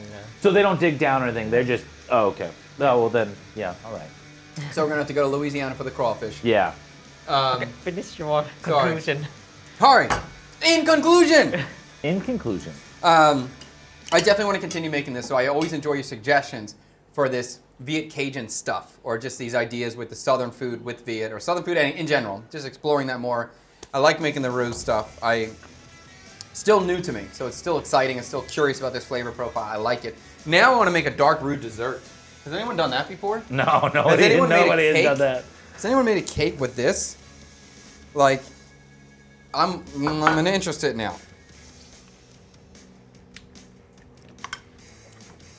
I think that could be cool. If you're curious, this dark roux kind of just tastes like the crust of bread, but even darker. Almost like burnt bread. Almost. Really dark bread. It's pretty cool. I think I could make a cool cake with this. Okay. Yeah, or now, so we could even do a jaya. How about a jaya with this? If I use this to thicken coconut milk, then we got a really, and maybe it's like a brown color with caramel. I've That not could be seen you cool. play with roux, chef. I know, I haven't played Going with back to your French roots. Yeah. I want to see chocolate chair. I made a chocolate jaya. No, I'll see it again. You want to make it? I remember that. I mean, that was a good day. People liked that one. What's jam? Dude, that's rough. That was a wrong question right now, man. That don't look good We're for not you. going to tell your mom what you Holy said. cannolis there. Anyway. Yes, very excited about it. If you enjoyed this video, please give me a comment down below. Anything will work. Chad, you're great. Chad, you suck. Bicycle, gumbo, anything, emoji. Help us with the algorithm, please. We're working very hard. Also, we stream every Monday, Wednesday, Friday, 10 a.m. Indochina time. Sunday, Tuesday, Thursday, 11 p.m. Eastern Standard Time. If you're watching this video in a few months, we probably will shift that down 1 hour. We're probably going to start at 9 a.m. Indochina time, 10 p.m. Eastern Standard Time. We want to get a little bit earlier for the people watching in the West, and the studio's going to be in my house, so it'll be easier to do that. All of these live streams are available to watch immediately after, and you can also check out the edited version of this live stream. So instead of being 2.5 hours, it'll be 20 minutes, 15 minutes on the CKSK page, which I will link down below. Make sure you're following us there. Look at that Golby Bunchat thumbnail. That looks like a real image, does it not? Oh, God. That doesn't look like an AI image. That looks That was a King of the Lamb. I'm gonna heat it up. We got to do more stuff. Don't worry. It's just a pilot. Yeah, beautiful thumbnail. Oh my God. Who made that? Incredible. Look at this next one. Look at how real that thumbnail is. You see? It's crazy. Anyway, make sure you're following CKSK page, please. We're going to be streaming so much very soon. Basically, every time you turn your TV or computer on, I will be there cooking something. Most of the day. Literally most of the day. And if I'm not doing that, then we're going to be playing music or gaming on the other streaming setup. This house is going to be, what do they call these? What's the bop house they do in California? There's no adult content going on, but there's just like a house of content. You know what I'm talking about? Offline TV? Offline? No. Something, it's like where all the creators lived in San Francisco together or something. This was a couple years ago. But that's what we're doing. We're building a pretty, like a content creation home, restaurant. It's going to be very exciting. Very soon, once the new house opens up, I will be doing some private dinners. Not all the time. But if you're interested, you want to book a reservation, it's going to be a little bit smaller. It'll probably be 6 to 8 people max. And it will be in that studio space. So if you want to start trying to get your name in there to reserve a spot, you can start emailing us at cksk@chadkubanov.com or team@chadkubanov.com, and we can start communicating about that and locking down dates. I'm not going to do it a lot, a couple times a month, but it's going to happen again, so it'll be really exciting. I think that's it. Content House, that's it. Thank you, Gabagoon. Thank you. Yes. Barbecue with coal in wooded area. Okay. And Sanctuary Play's got a good question. Lines of sight on the floor? No, how will you know? How will you know where it's safe to be off camera in your house? Oh, it's only that's why the house is so cool. The studio is going to be shot with cameras, but once you're outside the studio, the cameras won't see anything. And then there's another bedroom we're going to turn into. I'm going to put all the music gear up there and a gaming area, and that'll be streamed as well. But that's it. These are the only 2 rooms that have cameras. Everything else will be off. But I will have cameras around my house. How does Security this cameras. new house affect my golden ticket? You're still in. Am I still You're in? in anytime. Okay. The golden, and listen, you can park your bike basically at the front door again, and when we stream, I'll have the door open. You can just walk right in. Love it. Yeah, or maybe I'll get you a key. Maybe I'll get you a key. Oh. If please, The way you were describing before, the studio is kind of like off on its own thing. it's attached to the house. It's just a separate So I can room. just pull up to the studio, right? You can pull up to the studio. You can park in front of the studio, but you're going to walk through the door to get in. Oh, so I have to walk through the house. Yeah, Okay. but it's like, it's not like walking through the house. It's kind of a little, it's easy. Oh, No big okay, deal. okay. When we get to this new spot, if you're a fan and you want to meet, please do not just show up at my house. I have some mixed feelings about what I'm doing and what I'm entering right now, but I'm not going to stop the growth because I'm concerned about someone being annoying at my home. If you want to meet, this is not the way to meet. So please do not like come up there and try to bang on a window or get distracted. It will be, if I have to like hire security, I will. I don't want to go down that route, but please be respectful of the environment. And I'm very happy to have food there for you to taste and serve to you. So if you want to try that kind of stuff, but if I'm streaming, don't try to interrupt that. It will not be fun. Okay, that's it, I guess. Yeah. Have a great day. Thank you so much, chatters. Thank you so much for watching. Thank you so much for your comments, and keep it going. Just be chill, guys. Respect his privacy, all that stuff. And like, I'll be out there sometimes doing the street food and stuff, but I'm not gonna be there all the time. And please, you're welcome. I'm very happy to serve food to you, but yeah, don't just try to invade the privacy of my sanctuary. Okay, I'll have the public areas, but leave my private areas private. Respect my privacy. Yeah, respect my authority. That's it. Thanks so much. Thanks so much. Thank you so much. See you later. Peace. Oh, your hands are so feminine. Oh yeah, TikTok's still live. on my back. There was something. We're gonna be rich.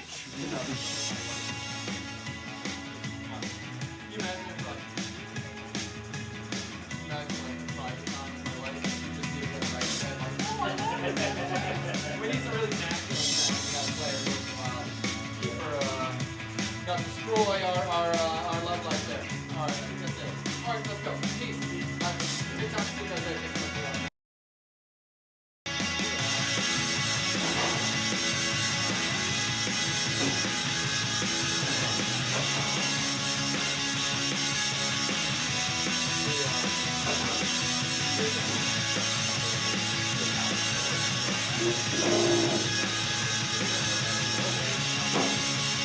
when we took the picture the other day.